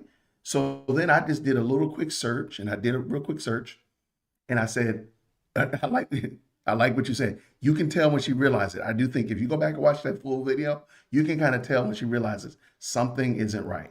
But so what I did was initially, I did a quick search, and I said something to the degree of, and I have the actual chat GPT saved, but I said something to the magnitude of, is Candace Owens being sued by these lawyers or something like that? And it said no. And I said, see, good. I knew it. That person was lying to me. They was trying to make me look crazy. Something said, why don't you ask the question a different way? And I said, is Candace Owens in any way related to this 920 North King Street? And they came back and said, yes, this is the law firm that's representing her in the McCrone case. So I went and grabbed the McCrone case, looked it up, and lo and behold, there was the address. So I did my due diligence and again, it might have been 10 minutes worth of chat GPT in, 10 minutes of searching. Candace said she had that email for weeks, and she got a team. I ain't got no team. I got me and my Adidas, right? And we make a mean team, but that's all I got. She didn't look up she didn't do that work. I don't think Candace does the work. She saw it and she said, oh, this is a slam dunk. Oh, this is something good. And she ran with it. And she ended up stumbling and falling because she didn't do the due diligence or even checking to see if there anything related to me in this case. And lo and behold, 920 North King Street was related to her because that's her address of the attorneys that are representing her in this case. And it's right there in the McCrone case. If you look at the McCrone case, jump down to the bottom, it's right there. I didn't make it up. Tim Pool isn't making it up when he shows it on screen. It's right there. So that's why I don't believe she vets this stuff. I don't believe that she spends any due diligence or any time sorting through this to really help it make sense or make sure that it's verified. She just says it. And we've said this before. Candace Owens says stuff very, very confidently. She says things extremely confidently, and that's her superpower. When she says something, it sounds super verifiable. Wow, you're right. She got me thinking, oh, you're right. You're right. There you go. But she's not done any due diligence whatsoever. So let's finish this up. Shout out to Tim Pool. You see? There you go. So when everyone's like, haha, she's so dumb, it's like, dude, I think she missed this one because she could have just said, why are feds operating out of a building where my lawyers are? The truth is, it's a large office building with a bunch of different companies. There are many buildings that have feds and have private companies because the feds rent property too. Mm-hmm. That being said, I believe the intention of the email she received was to trick her. And it shows she didn't actually, she's willing to publish whatever. But honestly, if you were to ask me, is someone trying to kill her? I'd say, yeah, probably. But like, someone's trying to kill me too. A bunch of people. We know some of the, I'm going to say this, guys. We know many of the people's names that want to kill me. For real. And we file this with the police and our security. It's messed up. I think Candace knows that too. So when everyone laughs at her, they're like, she's crazy. People are trying to kill her. I'm like, dude, she got a bigger show. She got a security team. I guarantee you, a security team's like, here's the people that are. Okay, fine. Let's go with that then. You have a security team. You trust this security team with your life. They need to know and they need to be able to say, yes, we have verified. And maybe have your security team, the head of security, come on and say, yes, we have verified that this information is a credible threat. These people, we know their names. If names have been escalated to authorities, so on and so forth. Security measures are in place. The only person we know that the only person that we know who knows Candace is being attacked is Candace. But we have no other, we cannot verify this any other way. I do believe Tim Pool has people attacking him or wanting to hurt him. And he said he has a security team and they know what's going on. And then that's it. All right, let's get this done. Let's finish this up. Shout out to Tim Pool. Are trying to kill you. Or like saying they're going to, and we've informed the police, and they're doing what they can, right? But now I'm going to let you in on a secret. What's the secret, Tim? You know what I think? What? I think they got her. I think Candace just walked right into a trap. Candace has been involved the whole time. That's right. She's talking about these planes, these airports, these feds, and then someone tricked her, pointing out the feds are using that office as base of operations, which just so happens to be Candace's own legal office. Surprise, surprise. You slipped up, Candace. We got you. You were involved the whole... I'm kidding, by the way. The point is this. You can take it any direction you want. This is why I hate conspiracy theories. Ugh, I wish I had no scruples, because I'd make a video saying Candace accidentally proves she's in on the conspiracy as well. The point is this. Someone probably took the address in the lawsuit, looked into it, saw that the feds used it, and then tricked her, and she read it out. It's probably not legit. There's probably really government there. It's just a big law office. The government uses it. Private lawyers use it. And she read that. But if you really wanted to play the conspiracy game, I could have made a video going, guys, major bombshell. Candace may be actually in on the conspiracy. Check this out. Someone found the feds are operating out of an address. It's Candace's own address. Why is she working out of a building the same as the feds? She was in on it the whole time. She's part of the cover-up.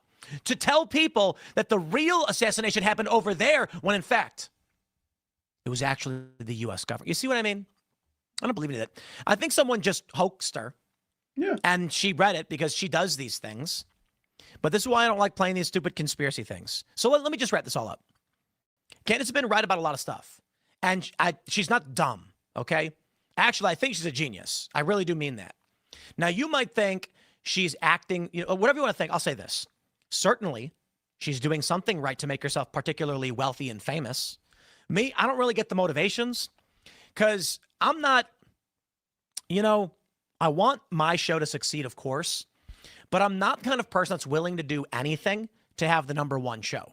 I'm not going to lie. I'm not going to make things up. And if a video I make doesn't get a lot of views, I did one on like the hurricane or something, got like 80,000, and it's like low for my channel. It's like, whatever. I felt like talking about it. I don't know, slow news day or whatever. I'm not willing to make videos where I'm like, this is part of the conspiracy. And, for that reason, I'm not as entertaining, I guess. It is what it is. Y'all can believe whatever you want to believe. I'm not right about everything. I don't know. I'm going to wrap it up there. Smash that like button. Share the show with everyone. Stay tuned. We got more coming up for you throughout the day. And we'll see you all in the next segment. All right. Shout out to Tim Pool. I appreciate him.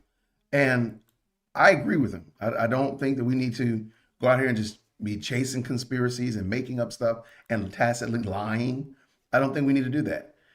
I do think we need to challenge the narratives. And again, most of us probably think there's some gaps in the official narrative of Tyler Robinson. I think that's fair. You can ask questions about that. There's nothing wrong with that. So hear what I'm saying. Don't hear what I didn't say. I'm saying you can ask questions about the official narrative. Whether or not you think everything is exactly right, ask those questions. There's nothing wrong with that. I don't think that's conspiratorial. I don't think that's a tinfoil hat. Wait, hold on. Somebody said in one of the comments, said, do you think that Candace owns tinfoil hats?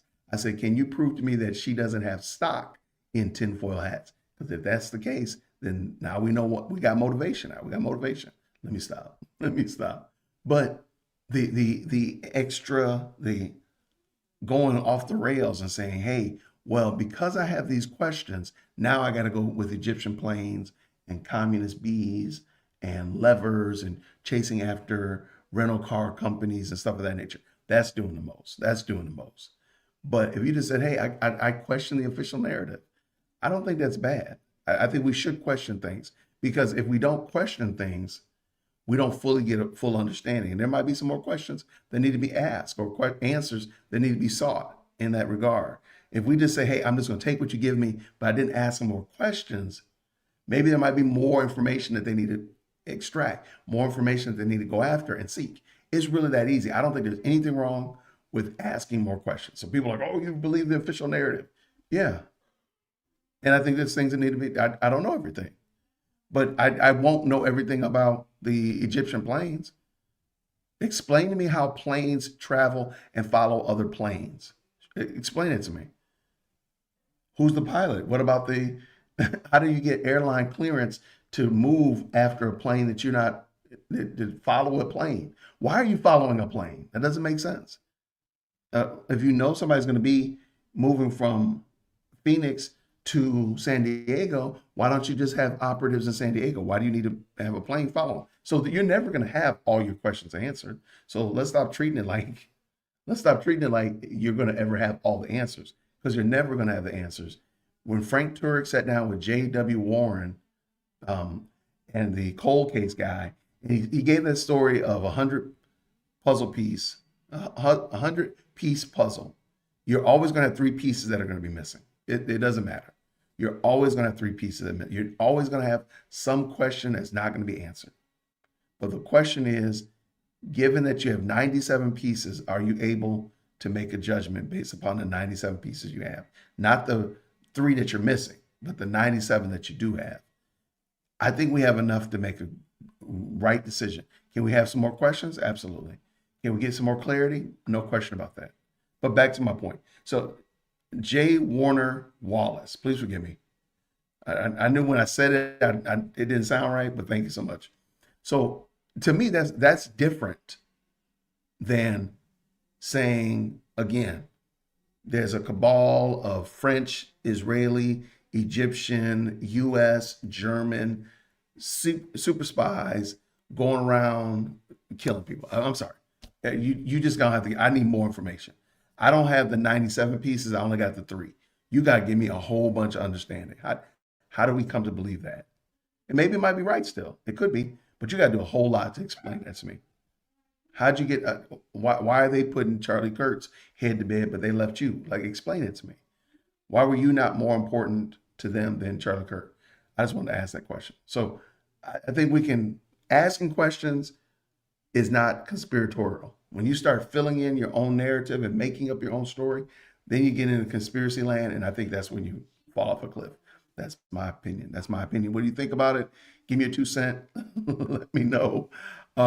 It does look like Candace is not doing a show today, which makes perfect sense. That's why I think she was doing all of that insanity on Twitter this weekend, because I was wondering if that was the case. Let me just double check.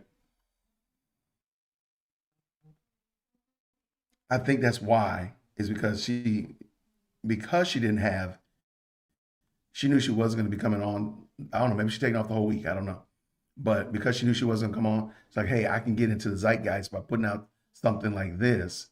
And I don't think she meant to, as I said before, I don't think she meant to put it out. She had to move up her time frame, because I do believe all this is made up. In my opinion, based upon information belief, this is all made up. The whole story about the 920 building, she got punked by that. And again, I'm gonna do a deep dive into why I believe that whole narrative about the planes has all been concocted from the beginning. It was always been made up. Yeah, she's doing some Jussie Smollett for sure. It's all been concocted. But so I think in order to stay relevant, she knew that if she put out this tweet this week, and it would just keep fomenting, and people are going to have their opinions on it. I have my own opinion on it. So because of that, I think that's how she knew she was going to stay in the relevance. So that's it. Let me know what y'all think about it, good people. Thank you so much for the very kind super right here. Captain Jack's coming up in here. She had to read around the crayon picture her kids drew when they were writing that email. Her kids' homework is to vet tips from SEAL Team 6 tip line. That's hilarious. Yeah, we're gonna dig into that, because I really think that's very interesting. That whole tip line, I think that tip line is full of ops. In my opinion, I think her whole tip line is full of ops. Thank you so much, Avengers Assembles. With a 2 says this. If I can read it. Grifter got grifted. I'm right there with you, man. I agree with you 100%. But you all, I want to say thank you so much. My plan, just to give you a little update real quick. I will be leaving the nondescript, undisclosed bunker that I'm in right now, because again, I got that email saying that my life was in danger if I didn't go to my in-laws' house. I didn't hide out in my in-laws' house. Otherwise, I'd be sleeping on the couch. So if you know, you know. All right. Tomorrow, my goal is to go to the Frederick Douglass Marcus Garvey Academy. That's right. I'm going to FDMG tomorrow. And we're going to go walk around FDMG. We're going to check it out. And I don't know if you knew this, but where Umar Johnson's school is located, like 3 blocks over, fun fact, 3 blocks over from there, or it looks like it's 3 blocks on Google Maps, is a building. Is a building that I think you all know the name of, or at least the number, the address of it. I didn't realize that, but put in the chat that there's a building not too far. So I'm gonna get two birds with one stone tomorrow. They're supposed to go to my in-laws and daughters and my wife are all going to the movies. And so I'm gonna get a chance to, I'm gonna swing on over there and check out the FDMG Academy. It is not a maroon building. You guys are crazy. I'm gonna wear my maroon shirt tomorrow. How about that? I will wear my maroon hoodie because it was cold. There you go. 920 buildings around the corner.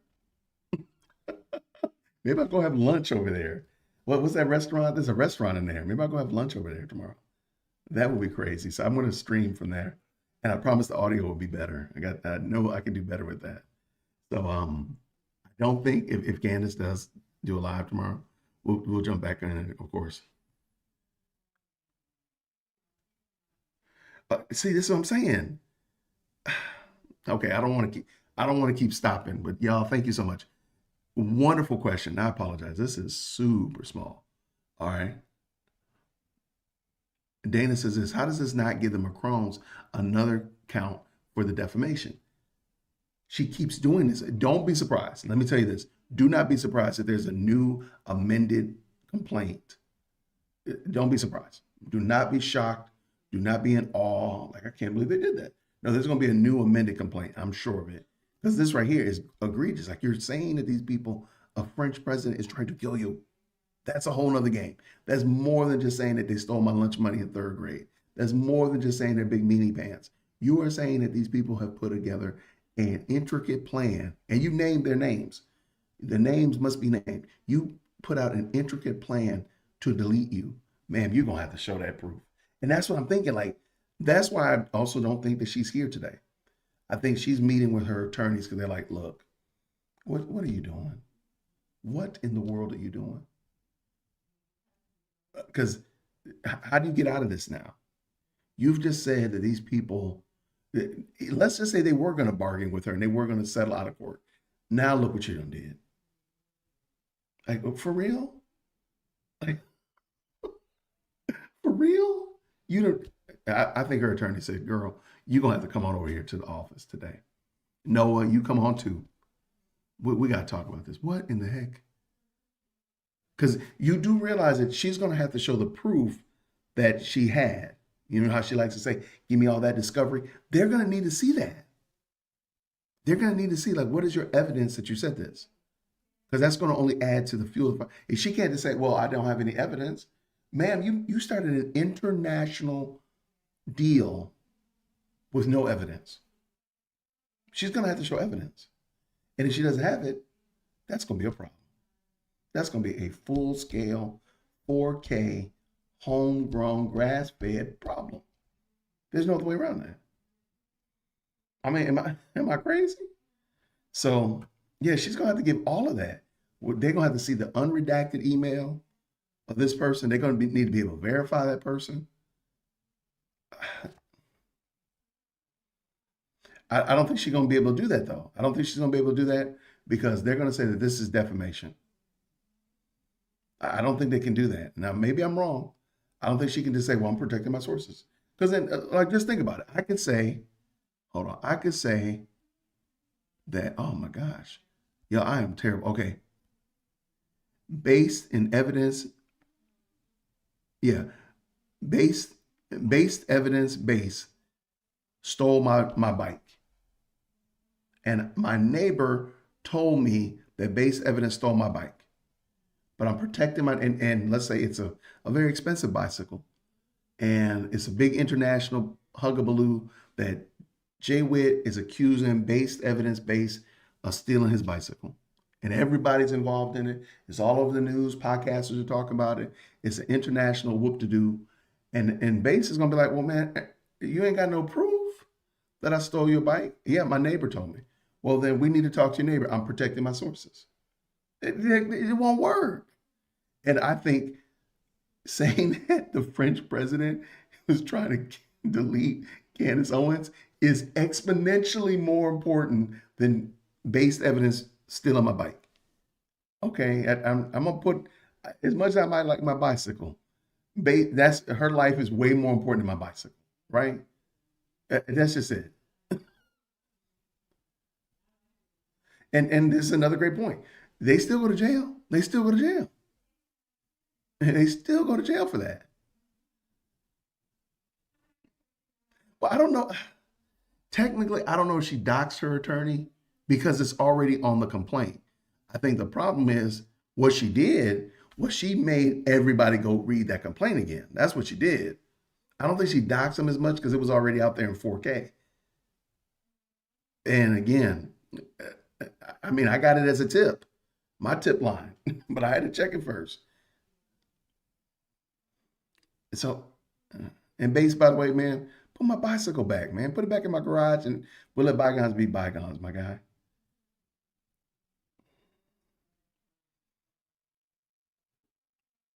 Yeah. She's got to prove those claims. So if she says that, they're going to have to see that. And I think she done really stuck her foot in her mouth. I think she stuck her foot in her mouth again. The internet is undefeated. The interweb is undefeated. Yeah, I don't think you can do that. Thank you, Captain Jax has served as in the law enforcement realm and stuff like that. You can't get away with that. Now, what's going to happen is I do need Beats evidence. Give me back my bicycle. I'll put it back in my garage. And again, like I said, bygones are bygones. We're good. So I don't know why she did this. I really don't. Because I think it's going to backfire horribly. Because yes, this is something that's going to come up on that case. So don't be surprised if there's a new amended complaint. Because they've already amended the complaint, adding new stuff that she said after the lawsuit was already issued. So I have a copy of the amended, but I didn't have a copy of the pre-amended. They had it like 18 pages. So it was like 232 pages. Now it's 250. So don't be surprised. Do not be surprised if you see the new amended complaint and it comes up to like, it's going to be like 275. Is she going for clear 300? She's just going to keep doing it. Why do you hear her and her followers? Why do her and her followers, Ruben Rojas says, let me pull it up so I can read it.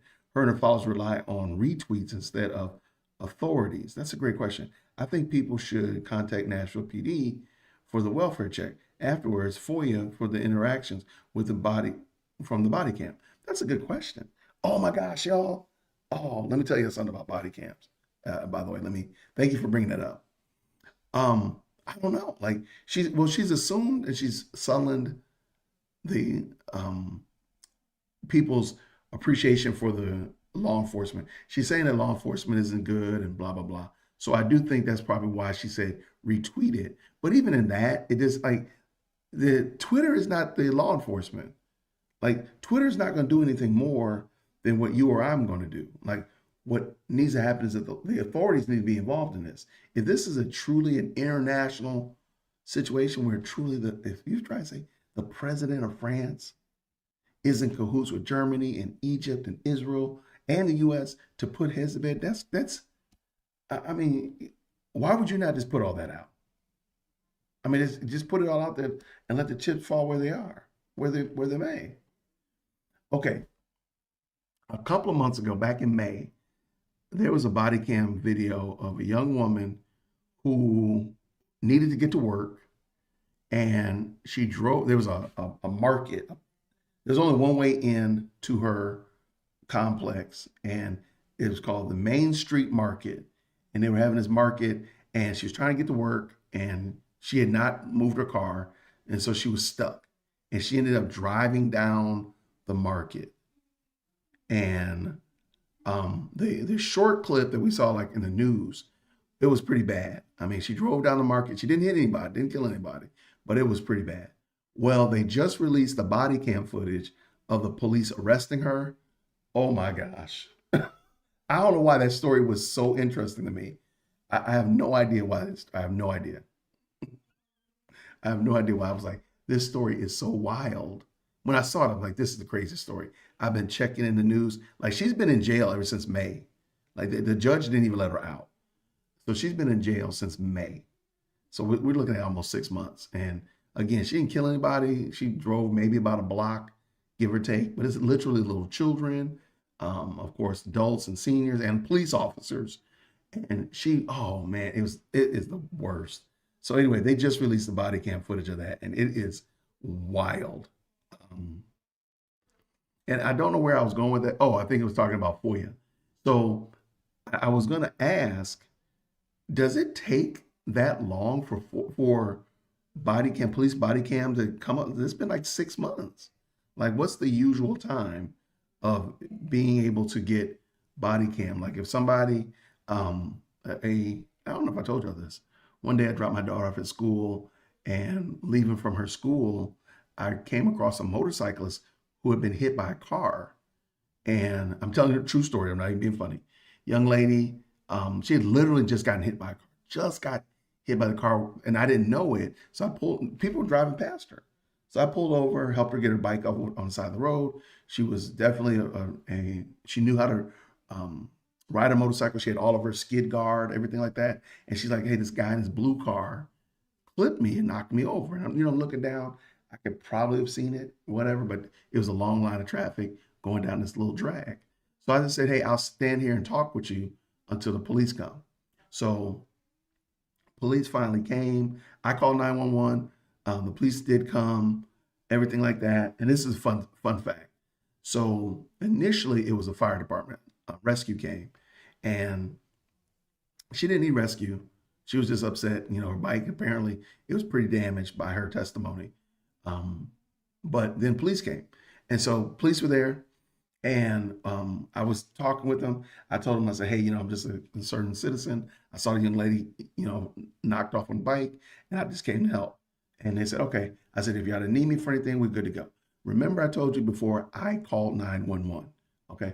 So police officer said, fine, we appreciate you helping her out. Told the young lady, God bless you. Hope everything goes well. And I'm going on about my business. So about 3 or 4 blocks, so it was at a cross street. So I went a different way home so I can get out of the traffic, leaving from the high school, going into the city. So I'm going a different way, and my phone rings, and it's a number I'd never seen before. But I said, let me just check real quick, and I answered the phone. And it was a woman. She was very assertive. She said, this is Officer so-and-so, and you just hit this young lady. You need to get yourself back here right now. I said, ma'am, what are you referring to? You just hit this young lady on this motorcycle, XYZ ABC. And I said, ma'am, I'm the guy that was just standing there next to you, talking to you. And I gave her my name, and she's like, oh, we thought you were the guy that hit her that was calling 911, but you were actually the guy that was helping her that was calling 911. I said, facts. That was me. I was the guy. I said, if you need me to come back, I'll come talk to you. But I literally was just right there standing next to you. I told her what her name was. I told her the guy that was standing next to her, and with the young lady that on the motorcycle. She said, oh yeah, you were the guy that was standing there. And I always wondered, can I get that footage? It was about a month and a half, 2 months ago. And I always wondered, like, can I FOIA Marietta Police so I can see that footage of that happening? And I don't know what to do. I don't know how to do it or anything like that. But I was just wondering, like, what does FOIA usually take that long and whatnot? So I'm really 100%. I have no idea why I was telling y'all those 2 stories. So if you know how to look up FOIA, like, I know about what day it was. I know what time of the day it was for sure, but I don't remember exactly what day it was specifically. So that's just interesting. So I always wonder, like, does it take months to get that from the police to be able to Freedom of Information Act it, or does it usually come pretty quickly? How do you go about getting it? So that was just something. I'm gonna have to look into that. So anyway, 5 to 7 days, really? Wow. Okay. I have no clue. So I don't know why I was telling y'all that story, but I appreciate y'all. Thank you so much for rocking with me. If y'all could do me a very, very serious favor, have a fantastic Thanksgiving. If you're going to go with family, or family's coming to see you, if you're traveling far, you're just going to stay in town with friends, you have a Friendsgiving, whatever, please just have a great time. Enjoy your family. Like I said, I'm still going to do my live stream tomorrow, but spend time with your people. These people care about you. I think I just heard some of my family come in. I think I heard the dogs barking earlier. Y'all know how I feel about dogs, so pray for your boy. But yeah, take care of your family, man. Go love on them. Be thankful for them. I'm happy to have both of mine with me. Getting to see President Firstborn is a lot of fun. Seeing her and her sister, act like toddlers again. It's crazy. It is crazy. So enjoy your family. If you're grilling, you're cooking, you're frying, be safe out there. Be safe. But if you're grilling, you're cooking, you're frying, sauteing, marinating, whatever. Matter of fact, tomorrow we might need to talk about when do you start your turkey, because mine is already thawing out in the refrigerator right now. I'm supposed to be injecting it. Last time we did it, it came out great. So we're going to be back to Jason's on injection duty. You gonna need one? So I'm gonna need one video for Candy. Look, I got a feeling. This is my theory. I don't think she's gonna do a video this week. I don't think so. I think she's taking time off to get her mind together, figure out her life. But I do think she messed up. That's just my 2 cents. I think she messed up with that reading of that email, not vetting it, putting that information out there, and now this whole exacerbating it.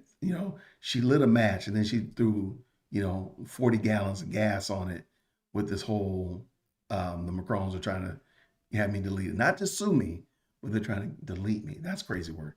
I think she's gonna lay low until next week, but that's just my thought. I'll be back tomorrow either way. I will be doing that live stream as soon as I know what time we're going. I think it's gonna be at noon. I think they're going to the movies. Then I'm going to Delaware, check out FDMG, go over to the 920 building, maybe have some lunch, holla at some people, see if I see some agents, see if I see any Egyptian pilots or German spies or French assassins.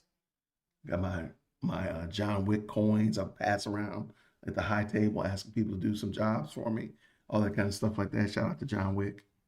It's gonna be craziness, y'all. Thank you so much, everybody. Please make sure you like the video. Thank you so much for the very kind super chats. I really appreciate it. It does help out a lot. Thank you so much to the moderators. Thank you to everybody who tapped into the best live chat on the internet. If you can do me a favor, if I earned it, go ahead and hit the like button. I really appreciate it. And go ahead and subscribe as well. And I'll catch y'all real soon, everybody. Grace and peace. Take care. Thank you so much for tuning in to another episode of the Jay Witt Podcast. If you enjoyed today's show, please do me a favor and hit me up with that 3-piece special.